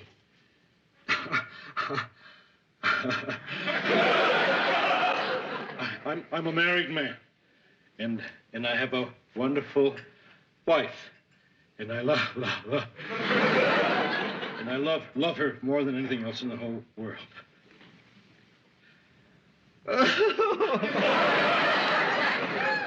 I can't make whoopee with you. I mean, I wish I could, but I can't. I can, you know, but I can't.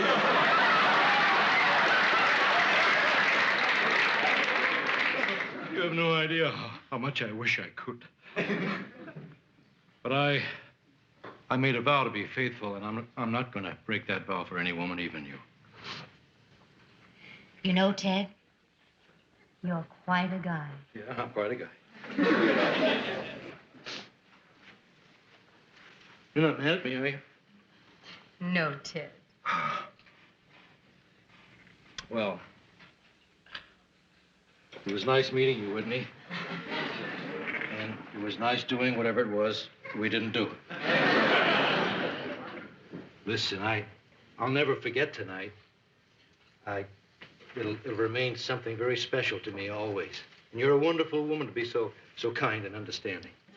And if you're ever in Minneapolis, please stay away from my house.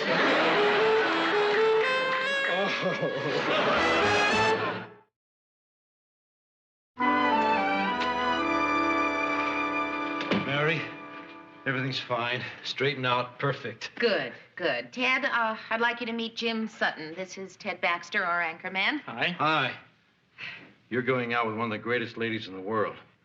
She's sweet, she's kind, helpful, a real angel. Thanks, Mary. Oh, Ted, don't mention it. I'll see you in the morning. Oh, there's just one more thing. Yes, Ted.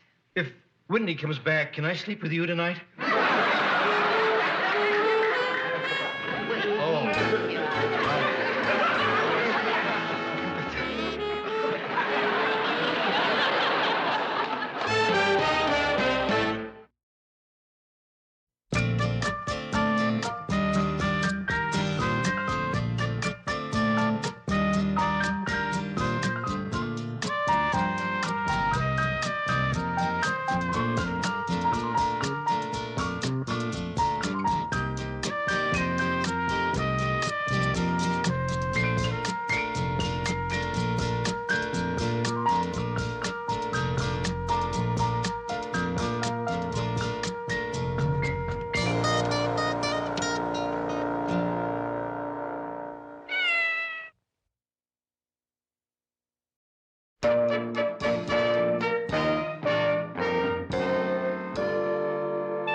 Morning.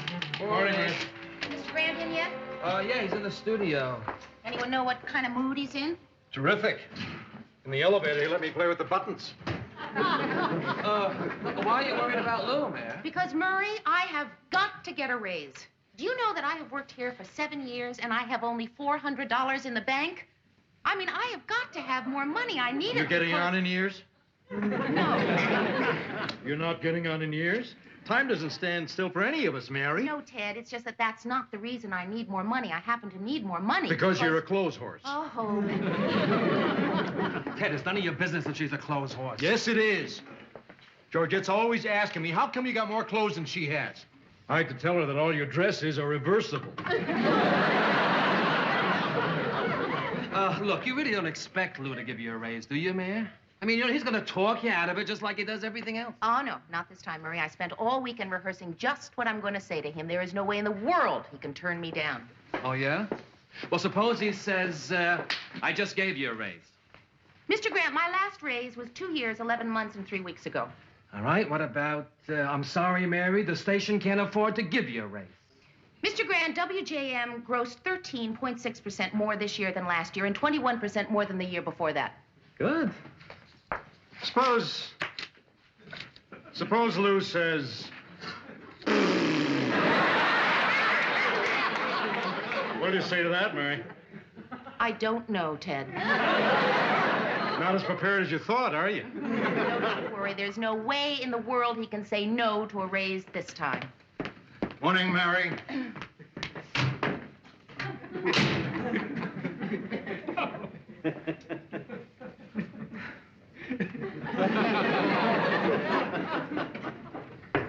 Come in. Mr. Grant? Yes? Mr. Grant, there's something I'd like to discuss with you. Sure, what is it? Well, it's kind of important, what I want to discuss, Mr. Grant, and I would really appreciate it if, while I'm discussing it with you, you could look at me.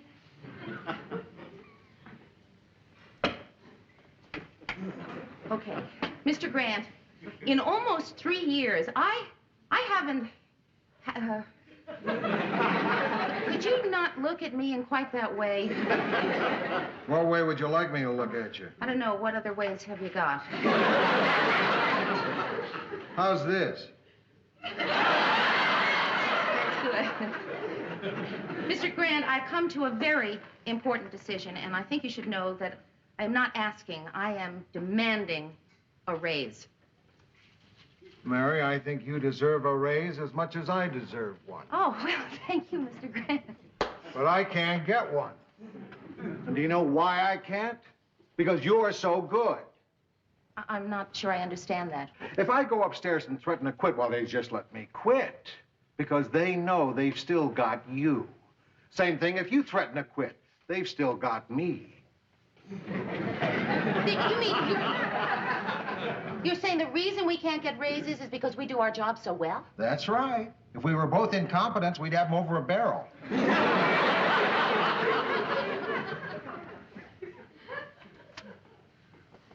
Unless we both go in together and we both threaten to quit.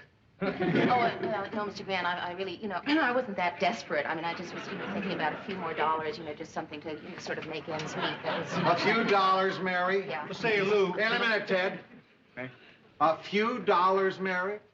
How much of a raise were you hoping for when you came in here? Well, I don't know. I was hoping for $1,000 a year. $1,000? Too much, right? Forget $1,000. Okay. You're going to get $2,000. $2,000? Forget $2,000. $4,000. Lou, while we're on the subject of raises, how about one for me?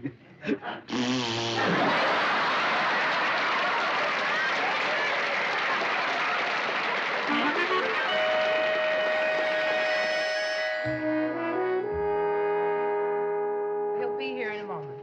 Thank you. Oh, Mr. Grant, I tell you, I'm so excited about this. I was thinking about it all last night. I mean, we're really going to do it, aren't we? Going to stick together and force them to give us a lot of money. Now, Mary, be calm. I know. To tell you the truth, I'm just sort of up. Yeah, I know you are, but we have to go for a little strategy, huh? Oh, right, yes, strategy. Okay, what do we do? Just let me do the talking and relax. Right, relax, calm. And it really is going to be fine, because this guy is green. He's new to the station. He's never had to deal with me before. Oh, what a terrific picture. Look, his wife and children laughing, opening their Christmas presents. Yeah. What a sweet guy he must be. We're gonna kill him. Good morning. Sorry I'm late. Lou Grant. Good to meet you, Lou. Really good. And this is Mary Richards. How do you do? You're Mary Richards. Well, I'm glad we have this chance to get together. Right. Now, Mel, I know you're a busy man, and we've got a new show to put on, so why don't we just get to the point? Mary and I each would like a raise. You see, we're a team. Sure. I see. Well, you'll find that I'm a man who doesn't like confrontations or ultimatums. In fact, that's why I left the network, so I could get away from the pressure. Well, it's a great way to get away from pressure. Just give us what we want.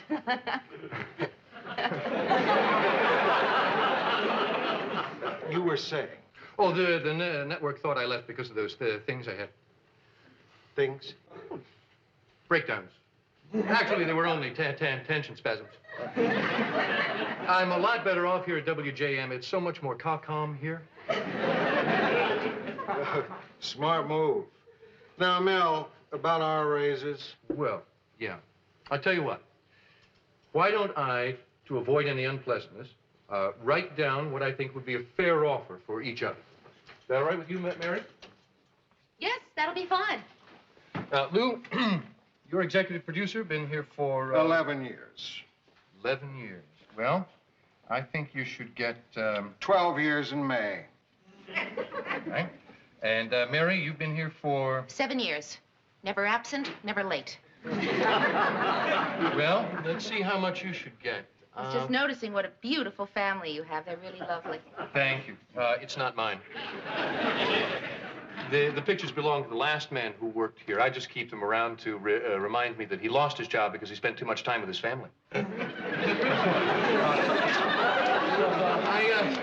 I think you'll find this very fair, Lou.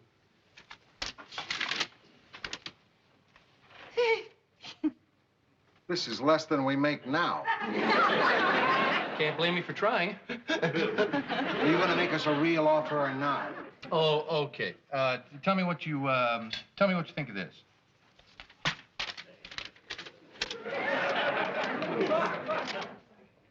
dealing with children here. We came here to discuss a raise, not to be insulted. Now, either you make us a realistic offer right now, or we're walking. Right now, right, Mary? Well, probably. What do you say to that? Boy, you've really got me in a corner here. I mean, what can I say when my producer and my executive producer both threatened to quit? Just that you've got 2 weeks before I replace you, and if you're not back to work within that time at the salary I offered, I'll personally see to it that neither of you works in a television newsroom again. You can't do that. Lou, as I said, I don't like pressure, but I can get tough when I have to. Didn't work at a network for nothing, you know. Now, you have to excuse me. I have a meeting to go to. But you don't scare us. We're walking. That's right, we're walking. Lou, please understand. It's business. Personally, I love you both. I think you're great people. In fact, I'm hoping you'll change your minds and come back to be part of the family again, back where you're appreciated, where you'll have the warmth of WJM to embrace you. If not, I'll see to it that you both die in the gutter. Have a nice day.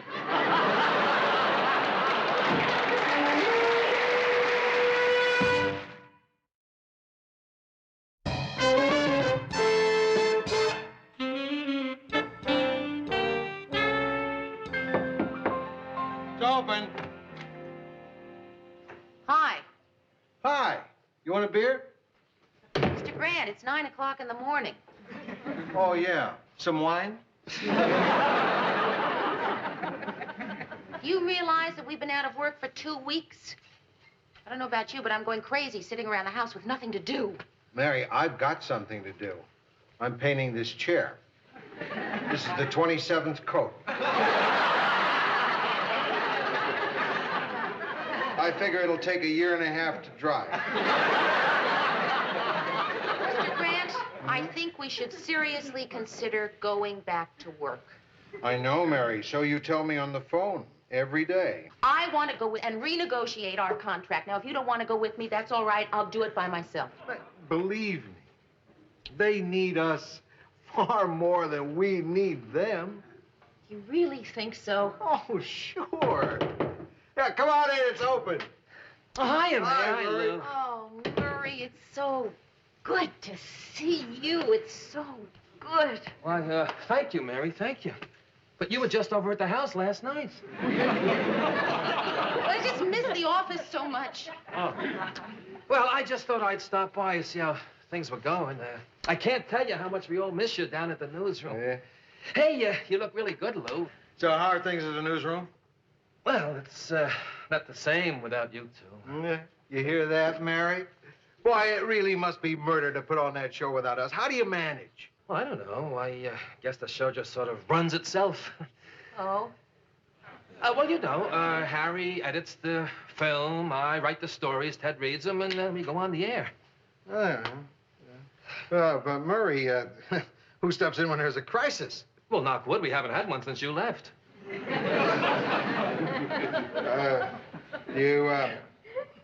Do you happen to know how Price feels about all this? Yeah.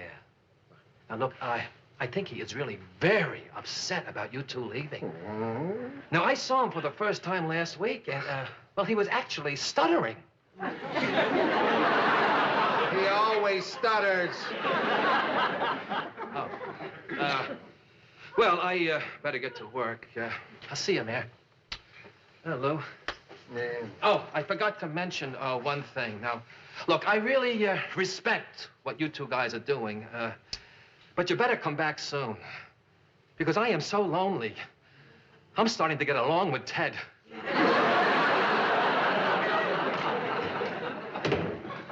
Mr. Grant, there's a time when it's smart to give in, and I think this is the time.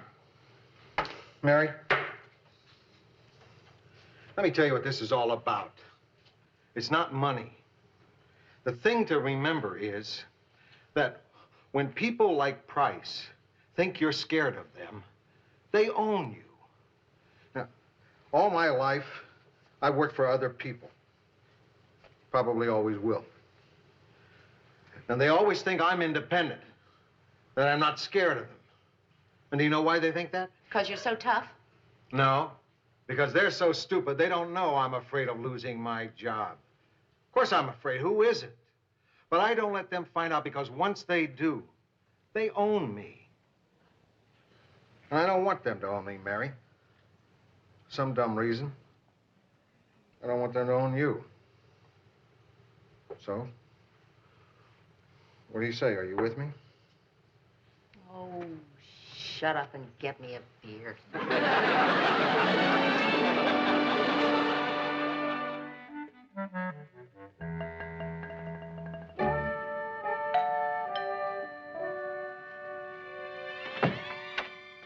Hi, Georgette, hi. Well, we haven't seen you since you've been out of work. Ted'll be right in. We just thought we'd stop by and cheer you up. Oh, that's sweet, Georgette. I could use a little cheering up today. Just hasn't been a good day. The dryer in the laundry room broke. I'm having to hang all my wet things all over the place. I just hope it doesn't rain. It never fails. The minute you wash your underwear, it rains. Hi, Ted. Oh, Lord, Mary, it's come to this. You're taking in laundry. Georgette, we got to do something to help her. From now on, we're bringing all our laundry to Mary. Ted, if you'll No, just no, slow Mary, you're down going to get for a everything. minute. The sheets, the pillowcases. Ted, I am not taking in laundry. This is my laundry. I don't want yours. Oh, thank goodness. Mr. Wong would never have forgiven me. Would you like some coffee? Yeah, great. How are the kids? Oh, fine, Mary. Oh, the baby's so cute. I wish you could see some pictures, but we're not the kind of parents who like to bore people with baby pictures, so we don't have any. Oh, that's too bad. I haven't seen her in so long. Well, the baby looks just like Georgette. She does a sensational imitation of her. Georgette, do some of the faces she did this morning. No, Ted. Oh, go ahead. Oh, okay. This is what she looked like when Ted tickled her. Show the one she made when I asked her if she wanted a kiss. Okay, that's this one. Well, you see this one, Mary? This is when I threw her up in the air. Oh, that's really darling. So, what's new with you, Mary? Well, oh, listen, before you answer, I better call the sitter. That is, if I can get through to her. She's probably calling Europe on my phone. How is everything going, Mary? Oh, Georgette, this isn't a good day to ask me. I tell you, for the first time in my life, No, I'm not going to bother you with this. Mary, don't be silly. I'm your friend. Tell me. For the first time in your life, you what? In debt up to my earlobes. Oh, what a classy place to be in debt up to. Oh, Georgette, the rent is 3 days overdue. I don't know where I'm going to get it. I don't have any money in the bank. My parents offered to help, but I'm not going to accept money from anybody. I never have. Well, you're going to take some money from us. No, I'm not, Georgette. Okay, listen, Mary Richards, and you listen good. You are taking our money. Georgette, I can't. I don't understand a world where it's okay to take love from somebody, but not to accept a few dollars. If you don't let us help you, you're not our friend. Okay, thanks, Georgette. And I'll pay you back really soon. Oh, I know. Hey, Ted! Ted! I was right. She was on the phone. She was probably drinking all my liquor, too. That's the last time I'm ever going to let my mother babysit. Forget about that. I have wonderful news for you. Really? What is it? Mary has agreed to accept money from us. Good. How much money has she agreed to accept? We haven't discussed it yet, but I thought you could give her a blank check. Okay. Wouldn't it be better if you signed it? Better for whom? Please, I can't. This is too embarrassing for me. I really can't accept your money. I don't know about you, Georgia, but I wouldn't want to embarrass Mary. Ted, if you don't give Mary the money, I'm going to tell everybody. Okay, not that. Give it her. Tell everybody what? Oh, it could be any one of 100 things. I'm not worried about this, Mary. Because I know you're not the kind of person to take advantage of a situation and fill in some crazy amount. Ted, just give Mary the check.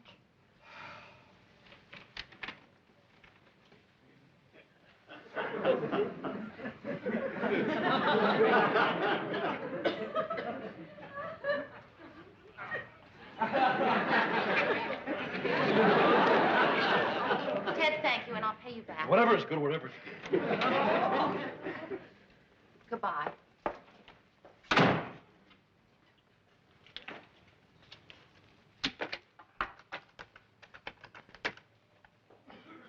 Mr. Grant, this has gone far enough. I don't know about you, but I am marching myself into Mel Price's office, and I am renegotiating my contract. Now, if you want to go with me, you are more than welcome. If not, I'm going to do it by myself. Don't tell me things aren't that bad yet. I just accepted money from Ted Baxter. Mr. Grant, there's someone at the door. I'll have to call you back. Mary, I just want you to know that I'm ashamed of the way that I acted before. You can write any amount you want on that check, any amount you need. $500 if you need it. Ted, I'm not going to cash the check. In that case, make it 1,000.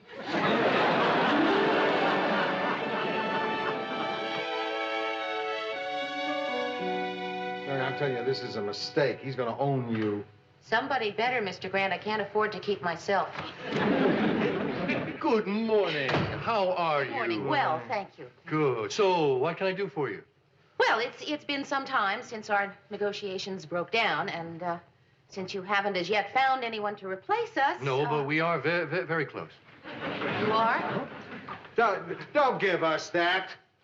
He's bluffing. Mr. He's just Grant. saying that to scare us. It's all right. I like a man with a false sense of bravado. He's bluffing.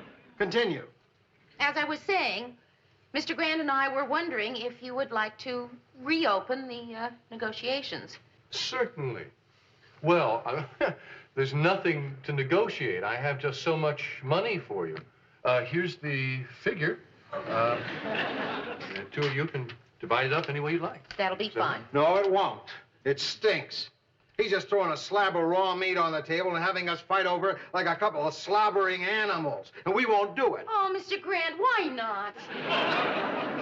Mary, this is our final offer. I'll leave the two of you alone to figure out how you'd like to split it up. Sure hope you're coming back, Lou. I like you. You're like me. Honest. Straightforward. And by the way, I was bluffing before.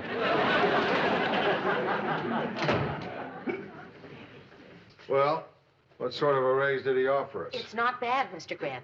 $5,000 a year to split however we like. Mm-hmm. So, how do you want to divide it? I don't care. It doesn't matter. You decide. Oh, no. No, Mr. Grant, please don't put me in that position. Mary, you negotiated the raise. You decide how we split it up. Just remember that I've been working here for 11 years. 12 years in May. And I think I've been doing a good job. Oh, Mr. Grant, please don't do this to me. I'm just a guy who's had to work hard all his life. Never had the benefit of a college education. Never saved any money. You know, what with having to raise 3 wonderful children, alimony payments. I don't know how many good years I have left. All I ask is to have a little something put aside for the time when I need it. So go ahead, you decide. All right, I'll tell you what we do. You write down how much you'd like, and I'll write down how much I'd like. Maybe it'll work out. Fair enough.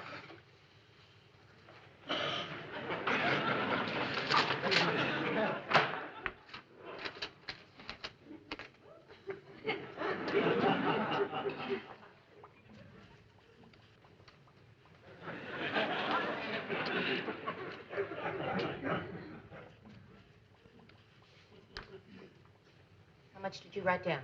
$5,000. $5,000. Right. Now, if you wrote down a 0, Mary, we've got no problem. Oh, that's very funny, Mr. Grant. Did you write down a 0, Mary? No, I wrote down 3 zeros with a 2 in front. Ah. That's what it would take to make you happy. $2,000? Well, yes. I mean, really happy. So happy that you'd sparkle and light up like a Christmas tree. That's what it would take? That would do it. And it's worth it, damn it. It's worth it to see you light up like a Christmas tree. Mary, I'm going to spend $2,000 just to see that smile. Thank you, Mr. Grant. I got rooked.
Murray? Yeah? I just got a challenge from the guys at Channel 10 for another softball game I want you to catch. Oh, hey, no, Lou, I don't want to catch. You know, what difference does a position make? Pitch, catch, who cares? Who's going to pitch? I am. You pitched the last time. You always pitch, Lou. Come on, let me pitch. All right, you can pitch. Hey, I'll thanks, catch. Let's see. I'll get Fred to play first. And then I'll get you. What about me? What do you mean, what about you? What about you? Well, Mr. Grant, you are going to include women on the softball team, aren't you? Oh, come on. Don't start with that. It's been such a nice day. The sun was shining. The birds were chirping. Mr. Grant, there is no reason in the world that softball should be exclusively male. Or that you should think only of the men in the newsroom when you are choosing your team. No reason. Nothing to do with glands or physical size. There is no reason. Okay, Mary. Okay, you're right. What position do you play? Name some of the positions. I'll keep you in mind. Guys, just heard about the challenge from Channel 10. Kind of short notice, but I'll keep my pitching arm in shape. Never mind, Ted. Murray's gonna pitch. What do you mean, Murray? Why Murray? Lou said I could. Well, it's my turn, Lou. I mean, let me pitch. I mean, it's not fair. Please, Lou. Let him pitch, Murray. No, Lou, you promised I could pitch. Mr. Grant, I take it all back. I never want to hear women doing this. Ted, Murray's gonna pitch. Well, if he pitches, I'm not playing. You will if I say so. Okay, I'll play. But I'll play lousy. I'll do everything wrong, make a laughing stock out of the newsroom. That's all we've ever asked you for, Ted. Let's go, Newsies. Hop to it. Come on, Lou. It's time for the station manager's reception. Oh, yeah. I'll get my jacket. Reception? I don't know anything about a reception. Who's it for? Carl Heller. Professor Carl Heller. Oh, Professor Carl Heller. Well, that's different. Why don't you say so? Ted, do you have the slightest idea who Carl Heller is? Well, of course I do, Mary. He's a famous scientist. I know. Psychiatrist? Podiatrist. The governor of Minnesota? You don't even know who our governor is? Well, they keep changing every 3 or 4 years. Carl Heller is a friend of the station manager's. Former Harvard professor. You must have heard of him, Ted. He's been on all the talk shows. He's always writing articles for magazines. He'll be teaching a few courses here at the university. Well, big deal. You know what they say about teaching? Those who can do, those who can't don't. As I told Johnny Carson, 5 minutes is inadequate to review a book of any merit. But for this piece of trash, it was excessive. Gee, I kind of like that book. I thought it had real atmosphere. So does a garbage dump. But they don't expect you to read it.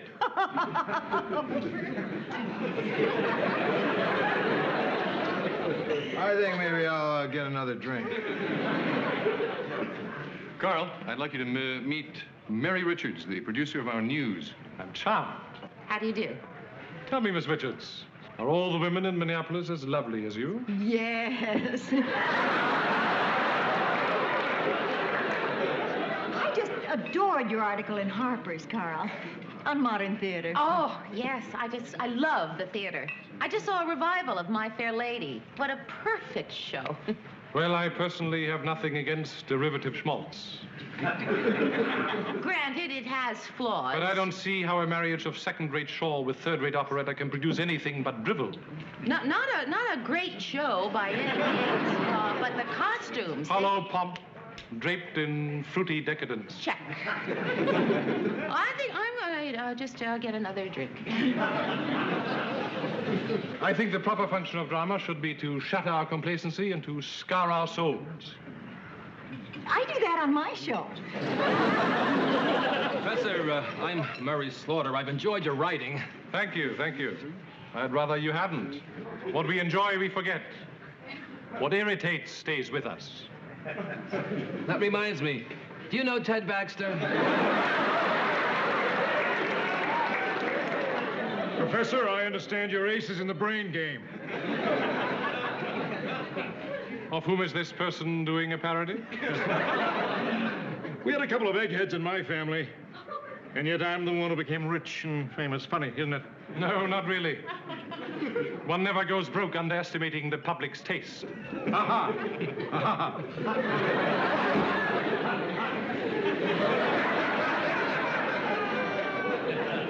Carl and I were just discussing theater. Well, I'm a movie buff myself. I love to watch them on television. That's where they belong. Come on, you must like some movies. Well, at its best, which it seldom is, a film can be powerful. There was one absolutely first-rate Ukrainian film at the last festival. It was called Blood on a Dog's Face. It was about deformity. Oh, boy. But somehow the subtitles missed all the whimsy. Well, maybe I should get another drink for when I finish this. You want to know something? That guy's a pain in the neck. I have an even lower opinion of him. Well, you all met the guest of honor? Oh, sure have. And what do you think? Haven't stopped talking about him. Ah, good. Then you're going to love the brainstorm I just had. I feel that the 6 o'clock news has become bland and predictable. Huh? Well, it lacks controversy, Lou. And I was just thinking, wouldn't Carl be a great addition? To what? To the news. Critic at large, regular spot once a week. Books, movies, restaurants, theater, you name it. Critic at large? Well, let's try it one night, Lou, see how it goes. I like the idea myself. But why are you so set on the idea of using Carl Heller? Because he's honest, Mary. Because he says what he really thinks. And I prize that quality above all others. Ah, well, in that case, would you like to know what I really think of this idea? No.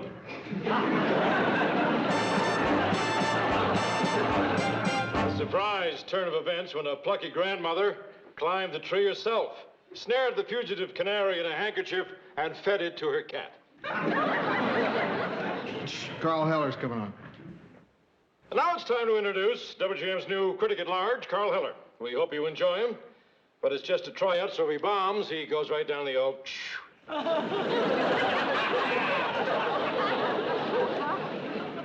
And now, the distinguished Professor Carl Heller. Carl, what are you going to criticize tonight? When I accepted the job as cultural watchdog to this metropolis, my immediate question was, what sort of people live here? At first glance, this town might appear to be an enclave of benighted yahoos. Well, I couldn't agree more. Unless, of course, that's bad.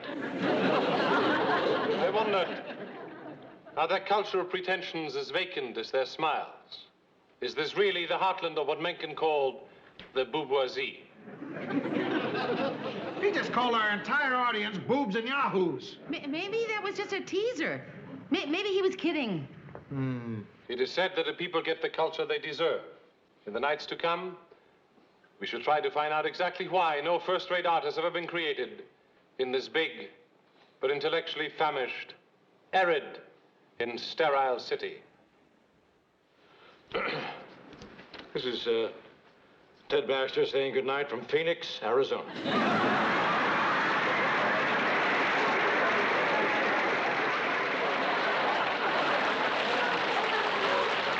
Intellectually famished, arid, sterile city. How could he say that about Minneapolis? That is the cruelest man I have ever seen. I think I'm in love. Hello? Hey, wait a minute. That is not our responsibility, mister. We don't know. Hello? Yes, I know. No. Yes, I know. No, it was not our idea. No, it really... No, we are not responsible. No, that does not reflect our opinion. I think we have just witnessed the shortest career in the history of television. Well, how was that for openness? How was that? You want to know how that was? 55 calls. 55 angry phone calls through the switchboard in 1 minute. I can't believe it. Well, you should hear the calls we're getting here. Listen, Carl. I know I said I'd like you to appear on the show once a week, but I've changed my mind. Once a week isn't enough. I'd like to make this a nightly event. And speaking of nightly events, we ought to get to know each other better. Now, what are you doing? You yourself said we never had so many complaints. Exactly, Lou.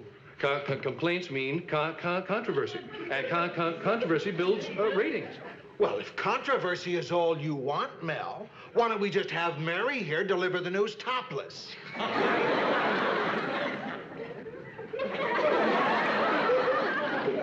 Let's see how this works out first.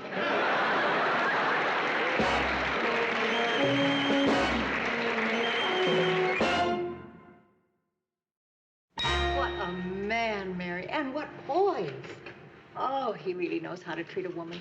Not once did I have to yell start. It's the worst game I ever played in my life. Boy, were we lousy. Really miserable. We just look rotten. Our entire team got one hit. Take me out to the boat. Guess who got it? Hey, guys, it's just a game. Matters not who won or lost, only that I played great and the rest of you sucked eggs. Ted, just because you got a lucky hit doesn't mean you played great. Lucky? You call my hit lucky, Mary? I do. With 2 out in the ninth and us 26 runs behind, Ted, I really don't believe anyone was expecting you to bunt. And how many lucky hits did you have, Lou? Let me see. What was my average? 1 out of 3. Wait a minute. I walked. That doesn't count. 1 out of 2. 1 out of 2. Not bad. Let me know the next time either of you bats 400. Mr. Grant, does this mean we may have heard the end of softball for a while? No, Mary, does not mean that. It means that we're going to shake this team up, have some practices, challenge Channel 10 again, and beat the daylights out of them. Oh, Lou, you are so adorable when you're childish. Yeah. I imagine at your age, everyone seems childish. Must be my maternal instinct. Right now, I have an overwhelming urge to diaper your head. Mr. Grant, the reason I asked that question is that if we could table sports for just a while, I would like to discuss our resident critic. Yeah, you're right. We're going to have to do something about that jerk. Well, now, wait just a minute. I will not have Carl Heller called a jerk by anybody. Well, you may not agree with the man's opinions, but he is charming, witty, intelligent. Mary, I wondered, did you have any plans for this evening? And desperately hard up. I've been given the name of what is purported to be the best French restaurant in town. I just wondered if you care to dine with me tonight. Well,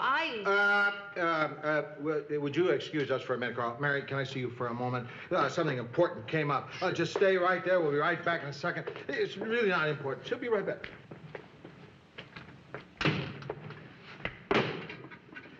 Mary? Now, I think you'll agree with me that I seldom get involved in your social life. But Are you kidding? You constantly get involved in my social life. right. Okay.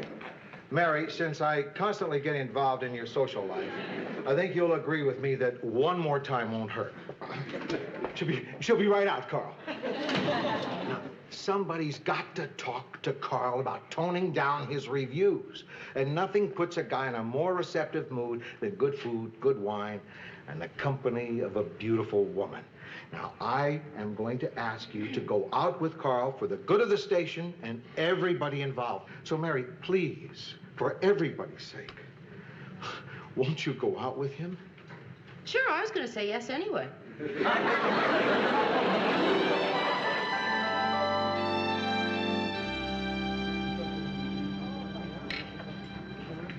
Ready to taste the wine now, sir? No, thank you, not yet. I would like to give it a little time to breathe. I think it has breathed sufficiently, sir. I will be the judge of that. As you wish. The shrimp is just delicious, Carl. Is it fresh? It looks frozen. Well, I don't know. It doesn't seem to really matter, though. It's very good. But, Mary, it should be fresh. It would be an outrage to serve frozen shrimp at prices like these. Let me try them. Fresh. Very fresh. Everything all right? Fresh. Fine. Thank you. Fine. I thought his manner was a little perfunctory, didn't you? Perhaps I should speak with him. No, Carl, please, no. Everything is just lovely, really. And thank you very much for inviting me. Mary, I have to confess that I have a weakness for the company of beautiful women. Well, thank you very much. I have very high standards in women, as in everything. Well, that's very Only nice. the best will do. Would you like some wine? Yes, thank you.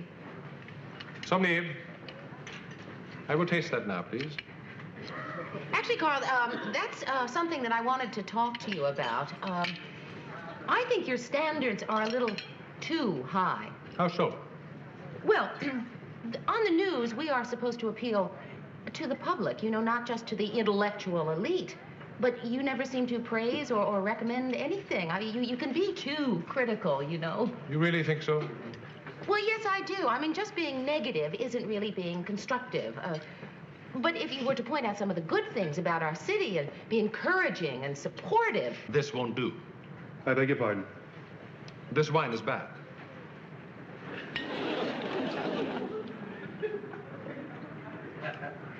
It tastes fine to me, sir. Monsieur, I do not care how it tastes to you. Would you kindly bring another bottle? I'll speak to the maitre d'. How dare they? I mean, how do they have the gall to serve wine like that? I don't know. Carl, is it really important enough to make such a... I tell you how they dare, Mary. The public puts up with it. People are cattle. They'll accept anything. Well, I won't. Something the matter with the wine, sir? Something the matter with it? Yes, you might say that. Carl, it really doesn't matter. I didn't want to wine. Besides the fact that it has no bouquet, no body, no character, it is corked, cloudy, bitter, overpriced, and totally unacceptable. Maybe that first swallow just went down the wrong way. I'm afraid my sommelier doesn't agree with you. I don't care whether your sommelier agrees with me or not. I am the customer, and that wine is bad. My shrimp was very good, though. Really. I know wine, and this is an outrage. Carl, please. You charge $40 for a bottle of wine that has turned, and then you have the arrogance to argue with me instead of apologizing. You've just lost 2 customers. If you expect to charge these prices, then you better start treating the public with courtesy instead of condescension, or you won't have any public left. Come on, Mary, let's go.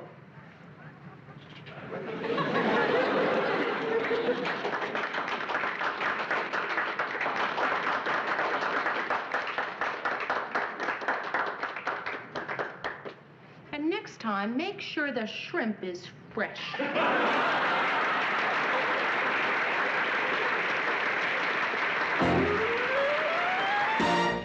Miss LaRue later explained her costume to vice squad officers by saying she was an unemployed lion tamer. To Tonight, our critic at large turns his attention to the TV scene. Carl? Well, I wonder who Jack the Ripper will attack tonight. I think it is only fair that we apply the same critical standards to television that we do to anything else. Very sound thinking. Thank you. I think our first task ought to be to put our own house in order. Just call them the way you see them, Carl. Let the chipperinos fall where they may. What you're watching at this very moment is a classic example of what is wrong with television in this town. It is the pursuit of personality at the expense of competence. I'm not sure I understand. I'm sure you don't.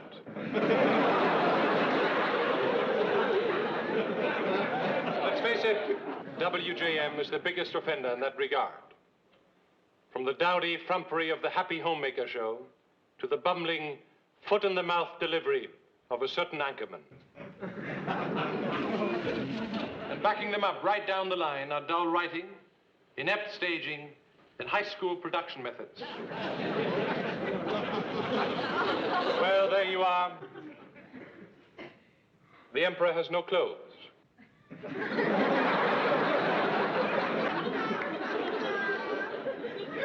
Tomorrow we shall look at some of the other stations in town and see if they fare any better. Meanwhile, this is Carl Heller saying, let the viewer beware. High school production methods? Dull writing. Boy, he didn't miss anybody, did he? Murray, be a good guy and go buy me a gun.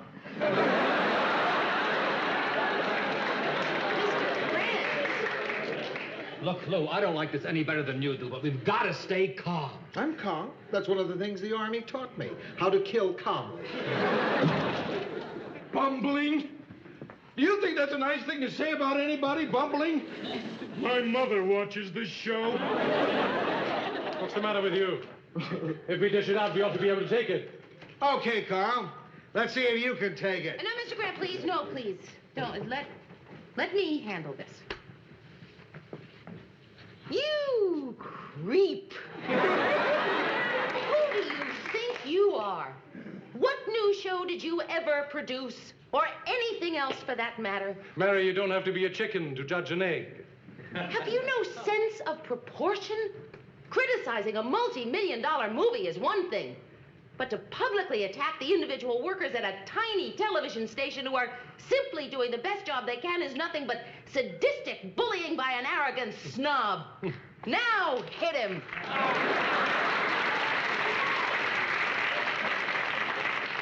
Lou, I'll flip you for it. Come, come, gentlemen, I'm not afraid of either of you. You're not?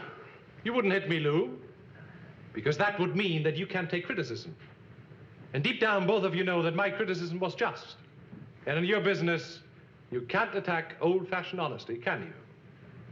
So long as I deal in truths, no matter how unpleasant, I have nothing to fear. All right, Professor. I have nothing to fear from you either. You're sensible, rational people. And sensible, rational people do not throw either pies or punches at someone's face for simply stating an honest opinion. Only a fool would vent his frustration in those ways.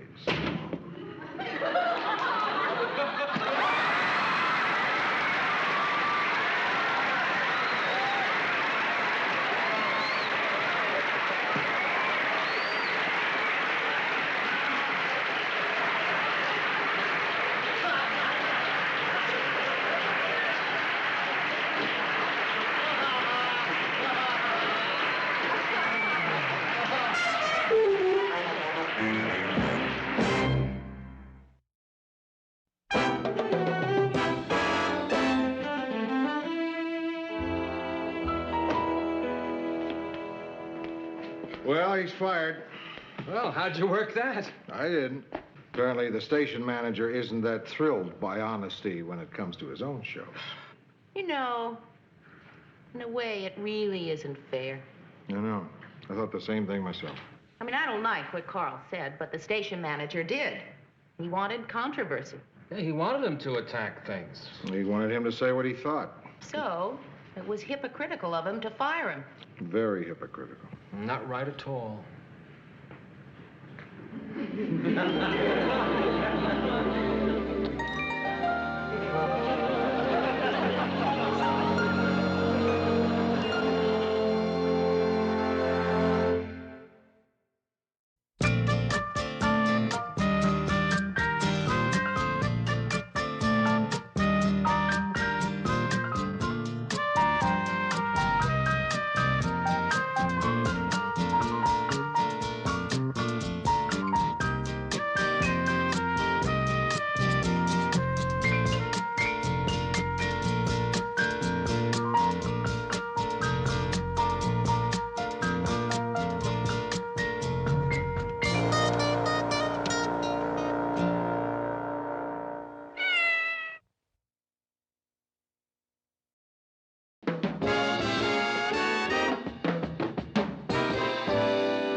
Georgette. How are you? Just fine. We just came from lunch. Yeah, terrific place. Great atmosphere. Yeah, it was behind a car wash. The food wasn't good, but the dishes were spotless. Well, actually, the lunch was kind of a celebration in honor of my raise. What raise? You haven't renegotiated your contract yet. It's just a mere formality, Mary. Lou's going to give me a raise this year. Oh, what makes you so sure? Because I got a new agent. Someone who believes in me, cares about my welfare. Someone who's willing to march into Lou's office and do battle for me. Who's your new agent? I am. You're going to represent Ted? Uh-huh. He's even paying me the standard agent's fee, 1%. 1%? Georgette, you better be going home. Oh, should I? Yeah, I'll see you later. You go home and practice being tough.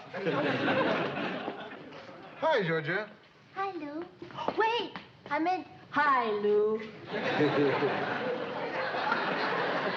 What was that about? Well, Lou, you know my contract is up for renegotiation. Huh? And this year I've chosen to be represented by a new agent. Who? Georgette. Oh, no, Ted. I don't negotiate with wives, especially Georgette. But Lou! That's final, Ted. All right, all right. Took her out to lunch for nothing.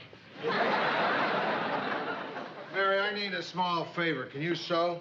Oh, not very well. What do you need, a button or something? No, some alterations on my old Army uniform. Nothing to it, nothing to it. Just let out the jacket about 3 inches and the pants about 4. Are you crazy? Mary, I wouldn't ask if it wasn't urgent. Well, what's up, Lou? You expecting a war? Worse. My old Army buddies have a reunion every 10 years, and this year they're having it in Minneapolis, so I have to show up. Mr. Grant, I am not a seamstress. Well, I'm sorry. I guess I'll have to try and let it out myself. I just want to tell you one thing, Mary. If my pants fall down, it'll be on your head.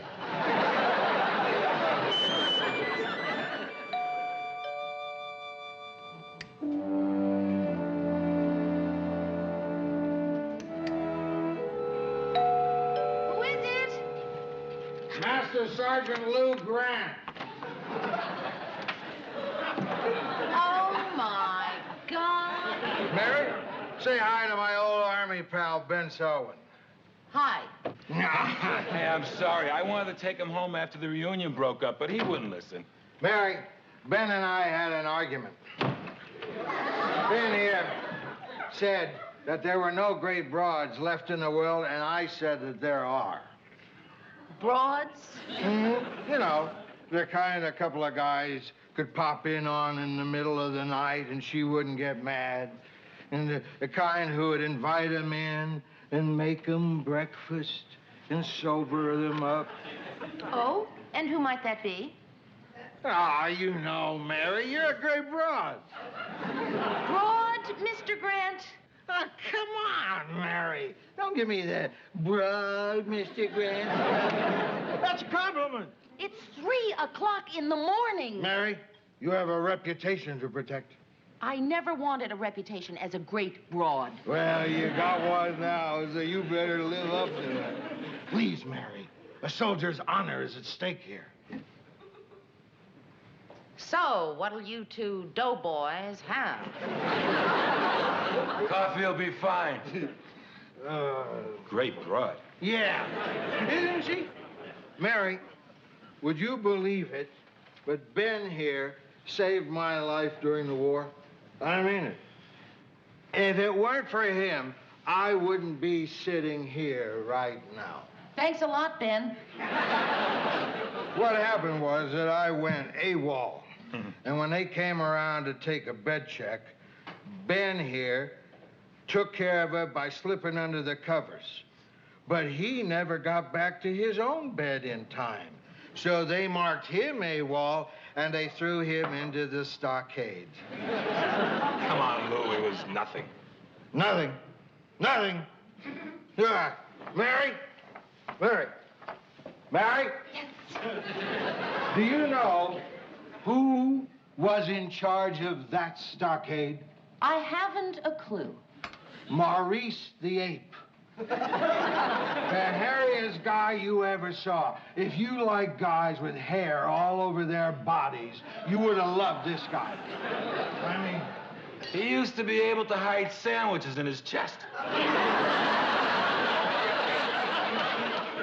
Ooh, was he rotten.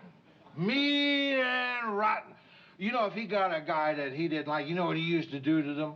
Wake them up at 3 in the morning? No. He used to lift them up and bang their heads on the ceiling until their brains got like scrambled eggs. Mr. Grant, please. Luckily, all he ever did to me was break my nose and loosen a couple of teeth. For some reason, he liked me. That was 30 years ago, Mary, and this bum here still won't tell me how I can pay him back. Oh, thank you. Thank you. Hey, listen. Yes, listen, yes. Listen. I realized that I was crazy breaking in on you like this. I guess I had a little too much to drink. Oh. Yeah. And I wasn't thinking straight. I'm really sorry. Really, but you're not mad at me, are you? No. Are you sure you're not mad at me? I'm sure I'm not mad at you. Oh, good. All right, guys, come on in. Hey, where's that?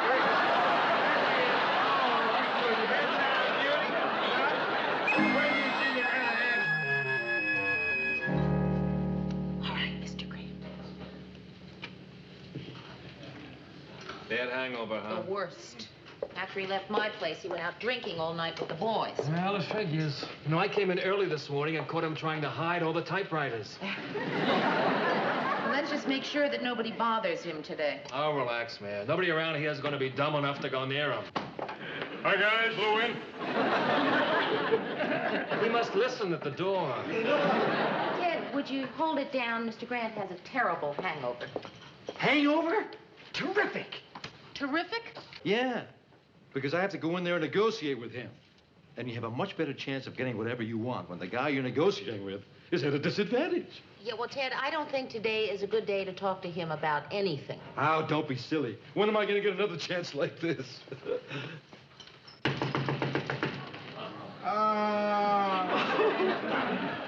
It's like taking candy from a baby.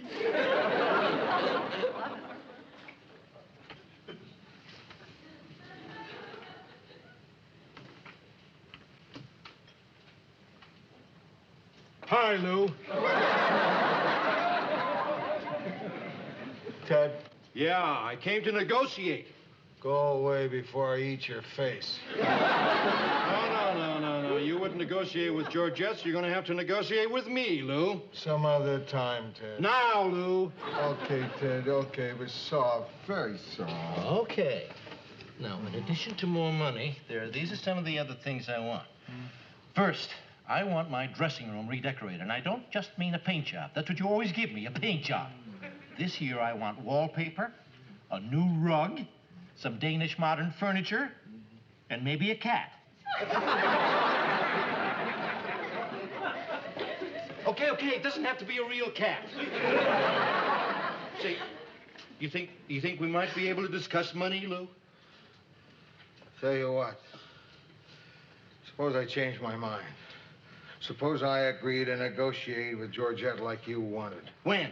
I'll see her this afternoon. You mean it? I promise, if you leave now quietly. Okay. Thanks, Lou. I really appreciate this. I'm so happy wait till I tell Georgette. Oh, I'm so happy. What? I said, Yahoo!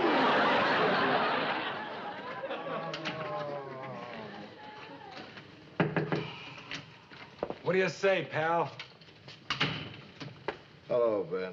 Lou, I've got some sensational news for you. They're bringing back Prohibition? I'm finally gonna let you off the hook. I'm gonna let you pay me back for saving your butt. How? Get me Mary. Get you Mary? What's that supposed to mean? Hey, come on, pal. You were in the Army. You don't need diagrams. I'm sorry. I can't.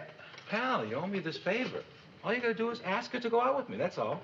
You just want me to ask her to go out with you? That's all. Well, okay, but if you want to go out with her, why do you need me to ask her? To put in a good word for me, Lou. Soften her up. You know, it's like in the Army. You pound them with your artillery till their resistance is broken, then you send in the troops. I don't want to pound Mary with artillery. You don't even know what kind of a woman she is. Oh, yes, I do, Lou. Mary's different. She's somebody special. Not like the girls I'm used to. Don't worry, she wouldn't be just a one-night stand. You really mean that? Absolutely. Mary's someone I'd be proud to take to Vegas for the weekend.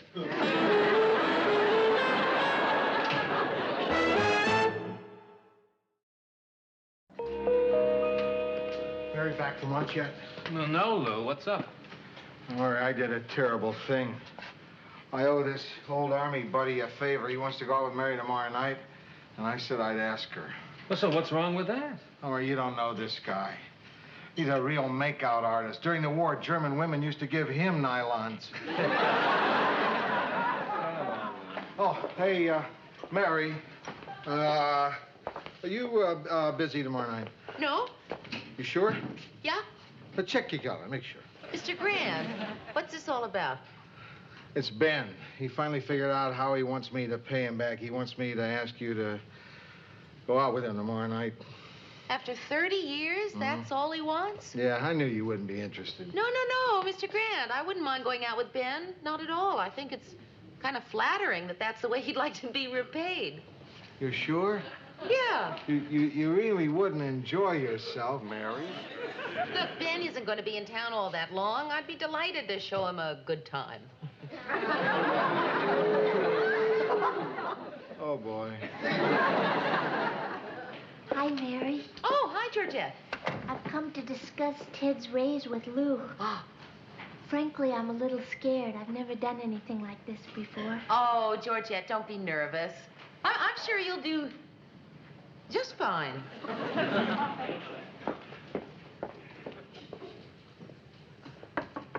Come in.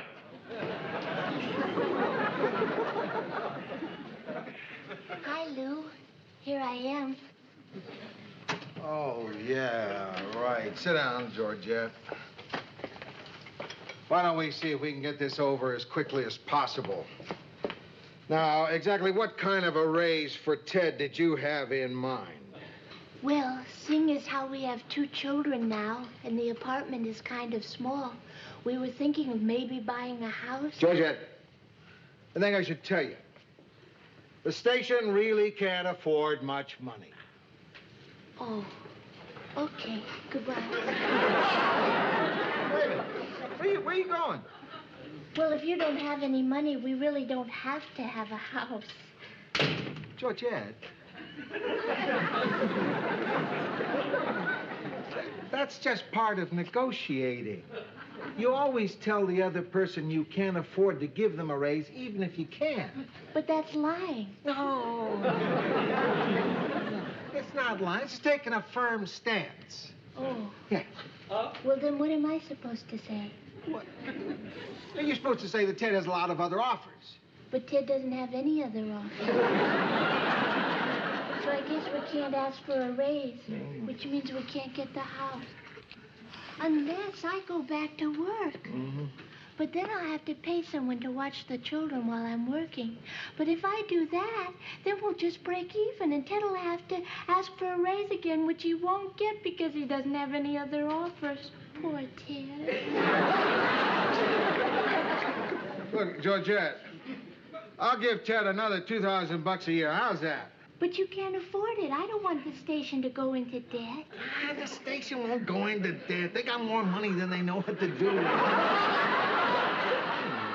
Well, okay, but only if you think it's fair. Georgette, it's not a question of what I think is fair. It's a question of what we'll be able to agree upon. Do you understand now? Sure. What do you think we should agree upon? Look, I'm willing to give Ted another $4,000 a year, and that's my final offer. Are you sure you don't want to go back to 2? I might go to 5. Okay, we'll take the 4. That's good. Now, you go out there and you buy yourself that little house.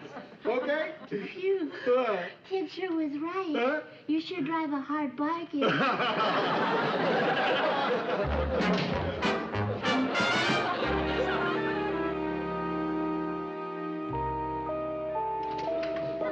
Hey, Mary, I had a great idea. If you want me to get you out of that date with Ben tonight, I know how to do it. Mr. Grant, I don't mind going out with Ben, really. Really, it's no trouble at all, Mary. All I do is tell him a little white lie. I'll say you fell down the elevator shaft. Mr. Grant, are you afraid that Ben might make a pass at little me? Something like that. Oh, you were just born to be cute.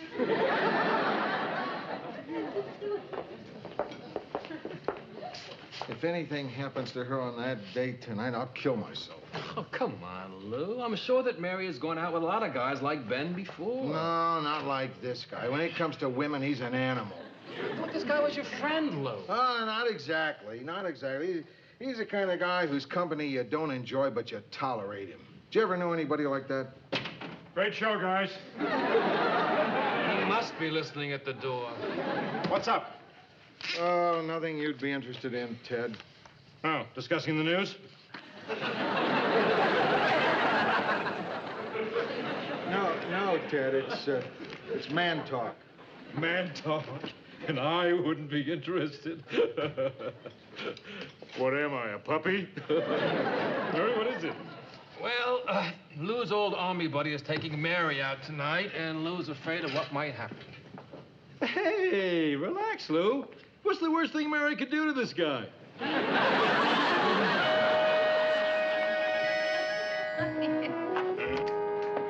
I really had a great time. Oh, Ben, so did I.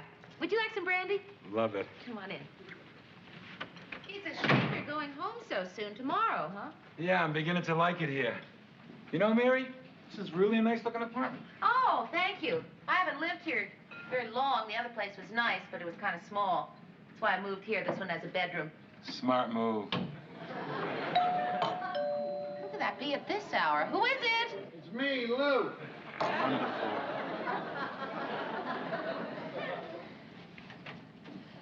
I hope I'm not interrupting anything. I just happen to be downstairs. Hi, Ben. You just happen to be downstairs? Yeah, sitting in my car. And so you thought you'd just drop in? Yeah, what are we drinking? Mr. Grant, I don't want to be rude, Oh, but... come on, Mary. Just a short one, and then I'm leaving. I promise. Hey. So, what did you two kids have for dinner tonight? I stopped at the drugstore. I had a veal cutlet, but I had to send it back. Do you know why? No. Because I ordered rice pudding. Hey, Ben, do you remember that cook we had? Oh, Mr. Grant, you made me spill brandy on my... Oh, it was an accident. I'll buy you another bottle. I better get out of this. Excuse me. Don't put on anything special for me, Mary. Make yourself comfortable. A robe will be fine. Mary! Mary! Put on what you wore the other day. The tweed suit. With the knickers. Lou, what are you doing here? I came by to see my old buddy. Well, take off. You're ruining everything. Oh, come on, Ben. Nothing's gonna happen, and you know it. Are you nuts? Mary's the kind I always look for. Never been married, no steady boyfriend. I'm telling you, she's a pushover. What makes you think nothing's gonna happen? Just this. Can I spill any brandy? Mr. Grant? I suppose you're going to say this is my fault. What happened? I punched him. Why? I have my reasons. Mr. Grant, please leave my home. Oh, come on, Mary. I mean it, Mr. Grant. I'm not going to tolerate violence in my own living room. Actually hitting someone. Please get out. Why'd you hit me, Lou? You had it coming. Mary, he had plans for you, big plans. That's no reason to hit somebody. Mr. Grant, I am a big girl. I can take care of myself. Now, I don't know what Ben's plans were for this evening, but believe me, if he was going to try anything, he wasn't going to get away with it. Nothing would have happened. Nothing. Now, hold on a second, Mary. Let's not be so definite about what would have happened. You may think nothing would have happened, but you don't know that for sure. Well, excuse me, Ben, but it does take two people to make something happen, and since I am one of the people involved, I think I can say with complete certainty that I know nothing would have happened. You may have been out with a lot of guys, Mary, but you haven't been out with Ben Selwyn. You see, what Ben Selwyn wants, Ben Selwyn gets. Not from me, he doesn't. Listen, Mary, I know your type. Cool, prim, proper on the outside, but inside a furnace. 10 minutes, I would have you begging for me. Begging for you? Make that 5 minutes.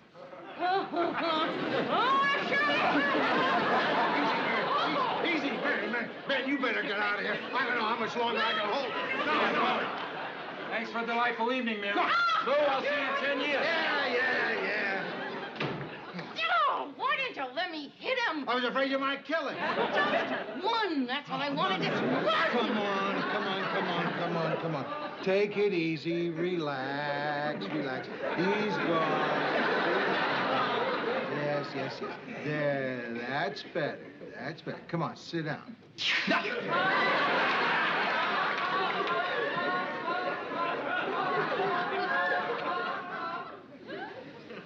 You okay? Yeah. You were really going to punch him, weren't you? You bet I was. Of all the arrogant, egotistical... You were really going to flatten him. I was going to cream him. What Ben Selwyn wants, Ben Selwyn gets. I should have knocked his block off. And as for you, bursting in here like I couldn't even take care of myself, who do you think you are? I think maybe I better be... Sit down! Now, you and I have to get something straight No, here. Mary, you don't have to say anything. I know I owe you an apology for tonight. I guess I look on you as kind of a daughter, as someone who needs protection. I know it's not that way. But in my eyes, you'll always be that same wide-eyed, naive girl who came into my office 7 years ago looking for a job. I can't help it. That's just the way I see you. Sweet, innocent, vulnerable. I just hope you'll understand. Oh, I think I can. I really better be going. Good night, Mr. Grant. Good night, Rocky.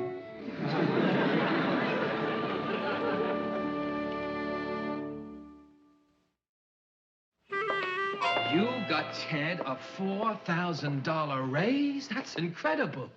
Say, listen, Georgette, I was planning on going in and asking Lou for a raise. Do you think maybe you could be my agent and ask him for me?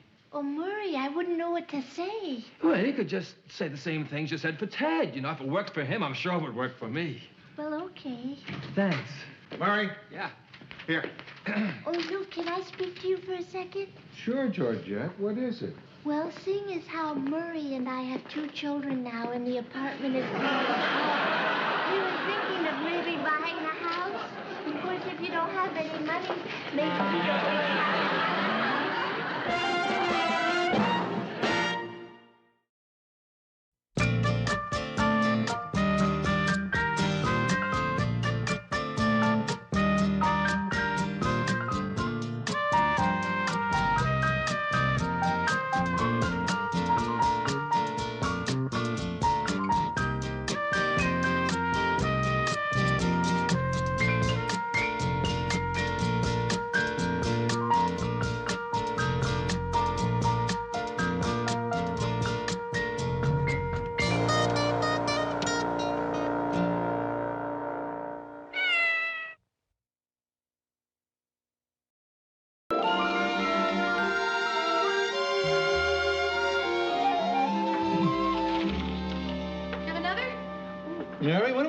dinner? Pretty soon. I'm waiting for another guest. Well, who else do you know? I invited Nell Price. Mary, I'm surprised at you being so insecure. You have to butter up the station manager by having him to dinner. Ed. I'll get it. Mel, we were worried sick about you. Hi, Mary. Hi, Lou. Hi. Georgette. Hi. I'm sorry I'm late. There was a little problem at the station. Mort Lockwood just walked out. Suddenly find myself with an hour of variety programming to fill. Oh, my God. Ted, aren't you taking it awfully hard? Well, the poor man. He wakes up this morning like any other day, and he has to fill a whole hour of programming. I don't know where you're going to get anybody else in a hurry. Ted, are you suggesting that you can handle this show? Well, it hadn't occurred to me, but it's a darn good notion. You don't understand, Ted. This is not just a news show. It needs an entertainer. Hey, guys, he thinks I'm not an entertainer.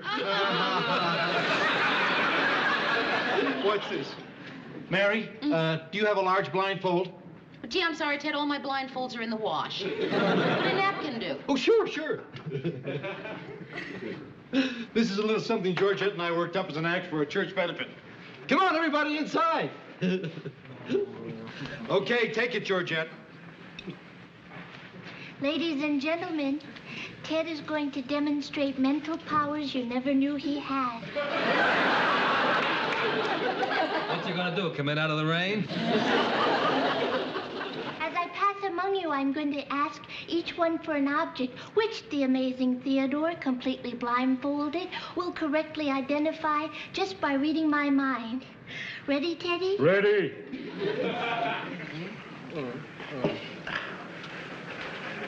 I'm holding an object, Ted, and thinking about it. I'm getting very strong waves. Ted, get the lead out and let's come to the point. Aha! I think I have it. You're holding a pencil. The amazing Theodore! What am I holding now, Ted? Don't blow it. You're holding a trumpet. Who would be carrying a trumpet? A trombone. Think carefully, Ted. Everybody knows Everybody knows what? that, this is nothing to sneeze at. Ah, I'm getting very strong waves. No more hanky-panky, Ted. I'm getting very, very strong waves. Ted, what I'm holding is made of cloth, and you squeeze it with your fingers and you blow into it. It's a bagpipe. Ted, you big palooka. We don't have a signal for a bagpipe. But I think you did very well, don't you? Weren't they unbelievable, Mary? Unbelievable. The way they worked with each other, the tenderness, the innocent charm. When was the last time you heard anybody called a palooka? I didn't mean it in a bad way. I think he's a nice palooka. Oh, I know. And it shows. In fact, I think the two of you are the cutest husband and wife team I've seen in years. How'd you like to turn pro? Great idea. And you won't even have to give up the news show. I just think that a husband and wife team could add a whole new element to that show. You said a mouthful there. Because it took you a little longer than most people, but it was worth waiting for. Oh, look at the set. Oh, hi, Mary. Hi, Georgette. Gee, thanks for coming. Oh, are you kidding? We wouldn't miss it. Your opening show. Well, it's just an audition, Mary. If we blow it, it's also our closing show. No. Ah, you won't blow it. Where's Ted? Talking to the choreographer. The choreographer? I didn't know the show was going to have dancing. Well, it wasn't. It was Ted's idea. He wants a big production number on every show. How can you have a production number? There's just you, Ted, and one guest. I know. I hope the bishop can dance. Hey, Lou, Mary. Hi, Jim. Hey, I had no idea show business was so exciting. The station's really giving us the big star treatment. You know, we just left the dressing room. There's a 12-year-old bottle of scotch and a bouquet of roses. Who knows? Maybe next week there'll be something for you, Georgette. Hey, you know the best thing of all? They gave me a flunky. A flunky? Well, yeah, you know, Star needs someone to do errands for them. Elliot. Yes, sir. This is my flunky. Give him some pictures. I have one, Elliot. Come on, Dad, let's get started. Okay. If you want those autographed, Elliot can do that, too. Make them personal. They're close friends. Wish us luck. Yeah. Good luck. A lot of luck. Thanks. Gee, this is exciting. It's like being at Los Alamos. Los Alamos. Birthplace of the biggest bomb in history. Oh, Mr. Grant. Well, here we go. Any predictions? Yeah, it should shorten the war by at least 2 years. Good evening and welcome to Tonight in Town. And here are tonight's guest hosts, Ted and Georgette Baxter. Hello, hello. Hooray, hooray. I'm Ted. And I'm Georgette. Don't touch that dial. Don't go away. You ain't seen... Nothing yet.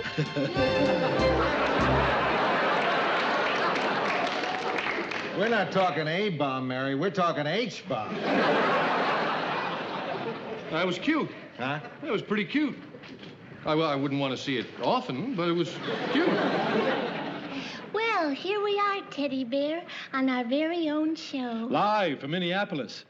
And I'd like to say hello to all my friends out there. And if it's okay, I'd like to say hello to our children. Hi, David. Hi, Mary Lou. And I'd like to say a word to our babysitter. I'm not paying you $1 an hour to watch television. He's only kidding. Don't pay attention to this big mug. They really are cute, Lou. Adorable. Well, Mary, I think I'll go now. I'll see you in the office tomorrow. No, Mr. Grant, you gotta watch the rest of the show. Oh, that's okay. I've gotten the flavor of it. A real friend would stay for the whole show. And now it's time for our first commercial. But don't go away, everybody. As soon as we get back, the amazing Theodore, that's Teddy, is going to show us his incredible mind-reading ability. Okay, let's go. This part of the program is brought to you by Bowser Banquet, the doggy food that every dog loves. Yes, sir. You just watch Happy here gobble up her Bowser Banquet. Okay, come and get it. Come on, Happy. Here you are, had a girl. It's all for you. It's all yours. Go ahead, gobble it up.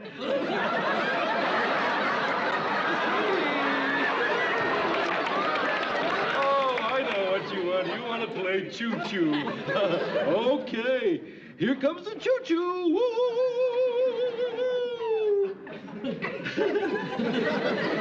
Please.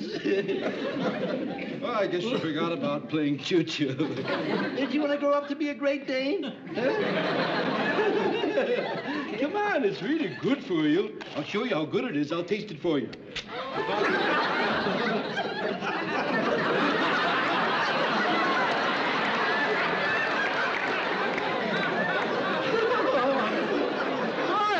Dog food!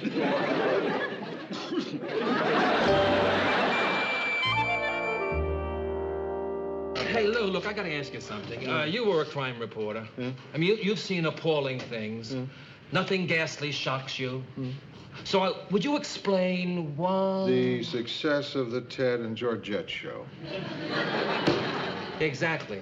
Now, they've been on almost 2 weeks, Lou, and, well, their ratings are higher than ever. Now, why do people watch that stuff, Lou? It's so ordinary. You got the dumb talent hunt, you got the beautiful baby contest. Oh, you know who the big guests were yesterday? A couple celebrating the 3rd wedding anniversary. Hey, Lou, where do they find those guests? I mean, they're so dull. The night watchman and the dry cleaners. It's like they make dull a requirement to get on the show. Go figure it out, Murray. Who with any intelligence would want to be on a show like that? Hey, guys, guess what? What? I'm going to be a guest on the Ted and Georgette show next week. What's so funny? Oh, we were we were just asking, where do Ted and Georgette get their talent? And you just strolled right on in. Oh, yeah. right at that instant. Yeah, that very instant. So, what are you going to do on the show, Mary? I think they probably want to ask me some questions about producing a news show. Of course, they want a light touch, too. So I thought of an opening joke. You going to tell an opening joke? Yeah, and I want to try it out on you because I don't want to use it unless it's very funny. Oh, okay. Okay, so I thought I would say, I'm very glad to be here tonight. Of course, the way my cabbie drove, I'd be glad to be anywhere. Is it very funny? I guess it is. I think it's funny. I knew it was. Hi, guys. Hi. Can I have Elliot get anybody a cup of coffee? No, thank you. Cream and sugar. I thought you drank it black.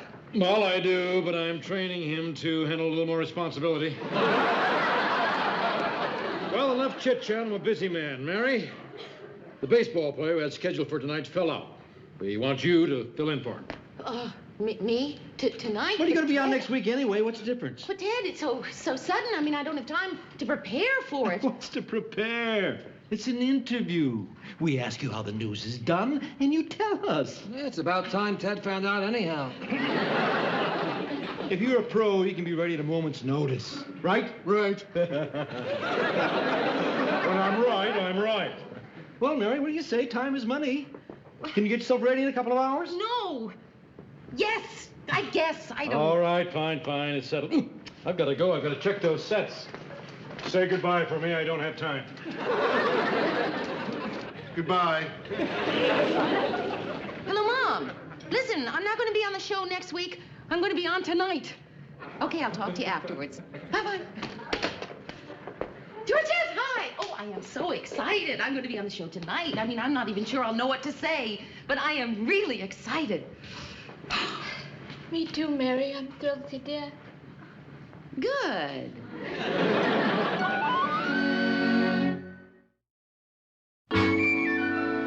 Georgette, what is it? I don't want to do the show anymore. Why not? I don't enjoy it. I spend all day at the studio. I never see my children. I never get to cook a meal. I never get to do anything in my own house. And I miss doing those things, Mary. Maybe it's dumb. No, Georgette, that's not dumb. I never wanted to be a performer. I just did it because Ted wanted me to. Now the show's a hit and I can't get out of it and I want my old life back. Oh, Mary, can you understand that? Of course I can. Am I being unreasonable? Of course you're not. Does it make any sense at all? Sure it does. Damn right. Georgette, why don't you just go to Ted and tell him you don't want to do the show anymore? Because it means so much to him. It would break his heart if he had to give it up. But Georgette, you got to think of yourself, too. You can't go through life unhappy. I mean, there's no point in being a martyr. I guess you're right, Mary. I have to talk to Ted. But I want to find the right moment. I think I'll wait till tonight when we're alone together in bed, and then I'll tell him I don't want to anymore. And when he finds out that I mean the show, he'll be so relieved he'll agree to anything.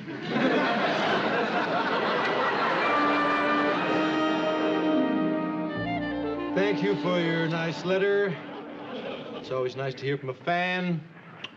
I can't honor your request for tickets, but I am enclosing an autographed picture. And how shall I sign that? Your loving son, Ted. 5 minutes, Ted. Oh, hi, honey. How's Mary? Oh, she's a little nervous, but she'll be fine. Ah, sure she will. Am I right? You're right. When I'm right, I'm right. We have such a bright future, Georgette. Right, Ted?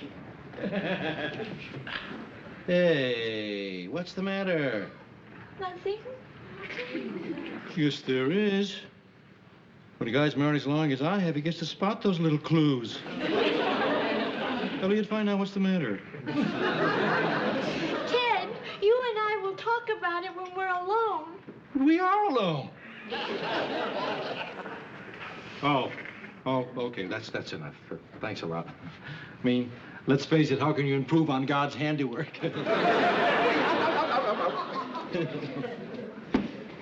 Thank you, thank you. Hey, what's bothering you? We're still not alone, Ted. Sorry, Elliot. Would you excuse me? Certainly, Mr. Baxter. Anything you say?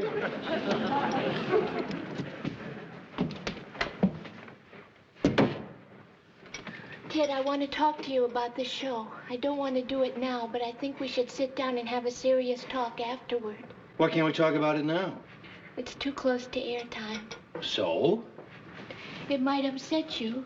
Hey, you're talking to Ted Baxter, the professional's professional. I don't get upset by things. Well, you might. Nothing you could say to me could affect my performance out there. That's not true. Remember the time Murray told you just before the news that Lassie was 3 different dogs? And you had to have ice pressed against the back of your neck before you could go on? Hey, Georgia, if there's something you want to talk about, let's talk. All right. Ted, I don't want to do the show anymore. I tried. I really tried. But I'm really not happy. Oh, Georgette, that's out of the question. We're a big hit. We've got to do the show, and that's all there's to it. All right, Ted, if that's what you really want. Hey. You know, Teddy Bear doesn't like to see his Georgette looking sad. Come on now. Let me see your nice, big, happy face. There, that's better.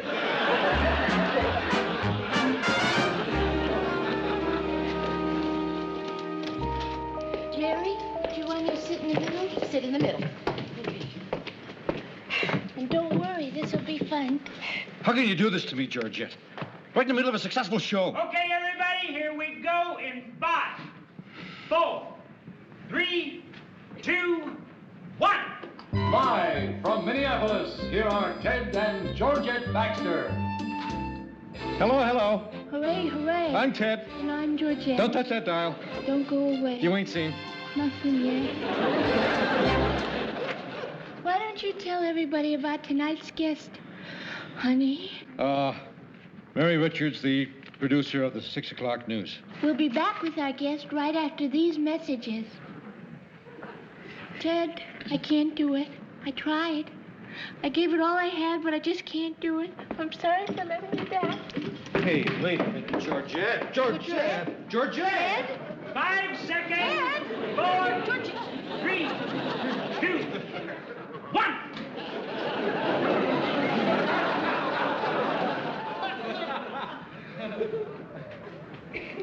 You know, I'm sure that any people who are watching must be wondering why I'm here alone, and I know that people usually enjoy behind-the-scenes stuff, and the reason that I'm here alone is because Ted and Georgette aren't here. But I think that they'll be back shortly, if there's a God in heaven. I produce the 6 o'clock news, and I'm sure that they plan to ask me a lot of questions about that. Like, how long have I been producing the news? 7 years. Do I enjoy it? Sure do. Well, what exactly does a producer do? Oh, boy, you name it. Well, okay. One of the things that I do is setting the whole lineup for the show, seeing, how many commercials we have and when they come in the show. Like, when's the next commercial in this show? 17 minutes? It won't work, Ted. Please, you can do this alone. No, I can't. I checked. You want the both of us on the show. What would it be like without you? Hello, hello. I'm Ted. Don't touch that dial. You ain't seen. I need you, honey. I'm sorry, Ted, but I can't help it. Why does it just seem more important to me to raise the children than to do the show? I mean, what do you think? I wouldn't want to change diapers and scrub the floor? I mean, somebody's got to put on makeup and sit in the spotlight. Ted, one of us has got to make a big sacrifice. Oh, gee.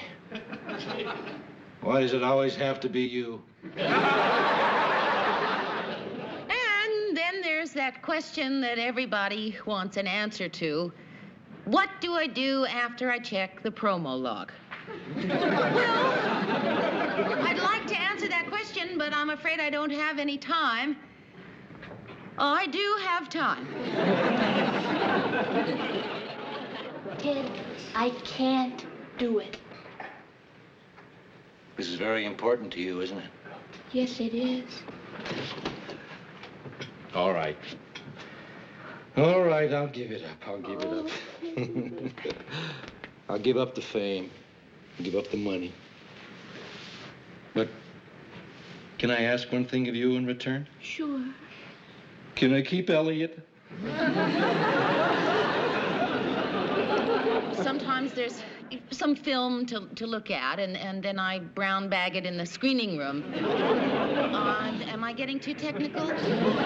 Oh, it's time for a commercial already. Okay, I'm sure Jed and Ted will be back soon, so don't go away. Back in 30 seconds. I can't. I just can't. Keep doing what you're doing. I can't do it. I can't. What's wrong, Miss Richards? You have no idea how lonely it is up there. Yeah? Try being a messenger boy for Howard Hughes. You were a messenger boy for Howard Hughes? Yeah, for 3 years. Nobody ever let me talk. All I did all day was listen, listen, listen. Elliot, come sit down. We're going to give you a chance to talk. Isn't it always the way just when you give up hope? Okay, guys, come on, let's move it. Let's get those cameras rolling. We got a show to do here. 5, 4, 3, 2, 1. Hello again. My next guest is Elliot. Elliot, what were you just telling me your job was for 3 years? Errand boy for Howard Hughes. Then did you actually meet Mr. Hughes and get to speak with him? Oh, yeah, lots of times. Well, then I imagine you have many stories to tell us about Mr. Hughes's last years. About 1 million or 2, that's all. Okay. Why don't you just tell us some of the things you used to do for him? Well, one of the things I did was I used to make him snacks. Oh. Yeah, one of his favorites was this very special peach melba I used to make for him. Uh-huh. Yeah, it was a scoop of vanilla ice cream on top of a plain pound cake with fresh peaches with a little bit of chocolate syrup. Oh, he used to really love that. I don't blame him. I'd love some myself. All right, Miss Richards, I'll get you one. No!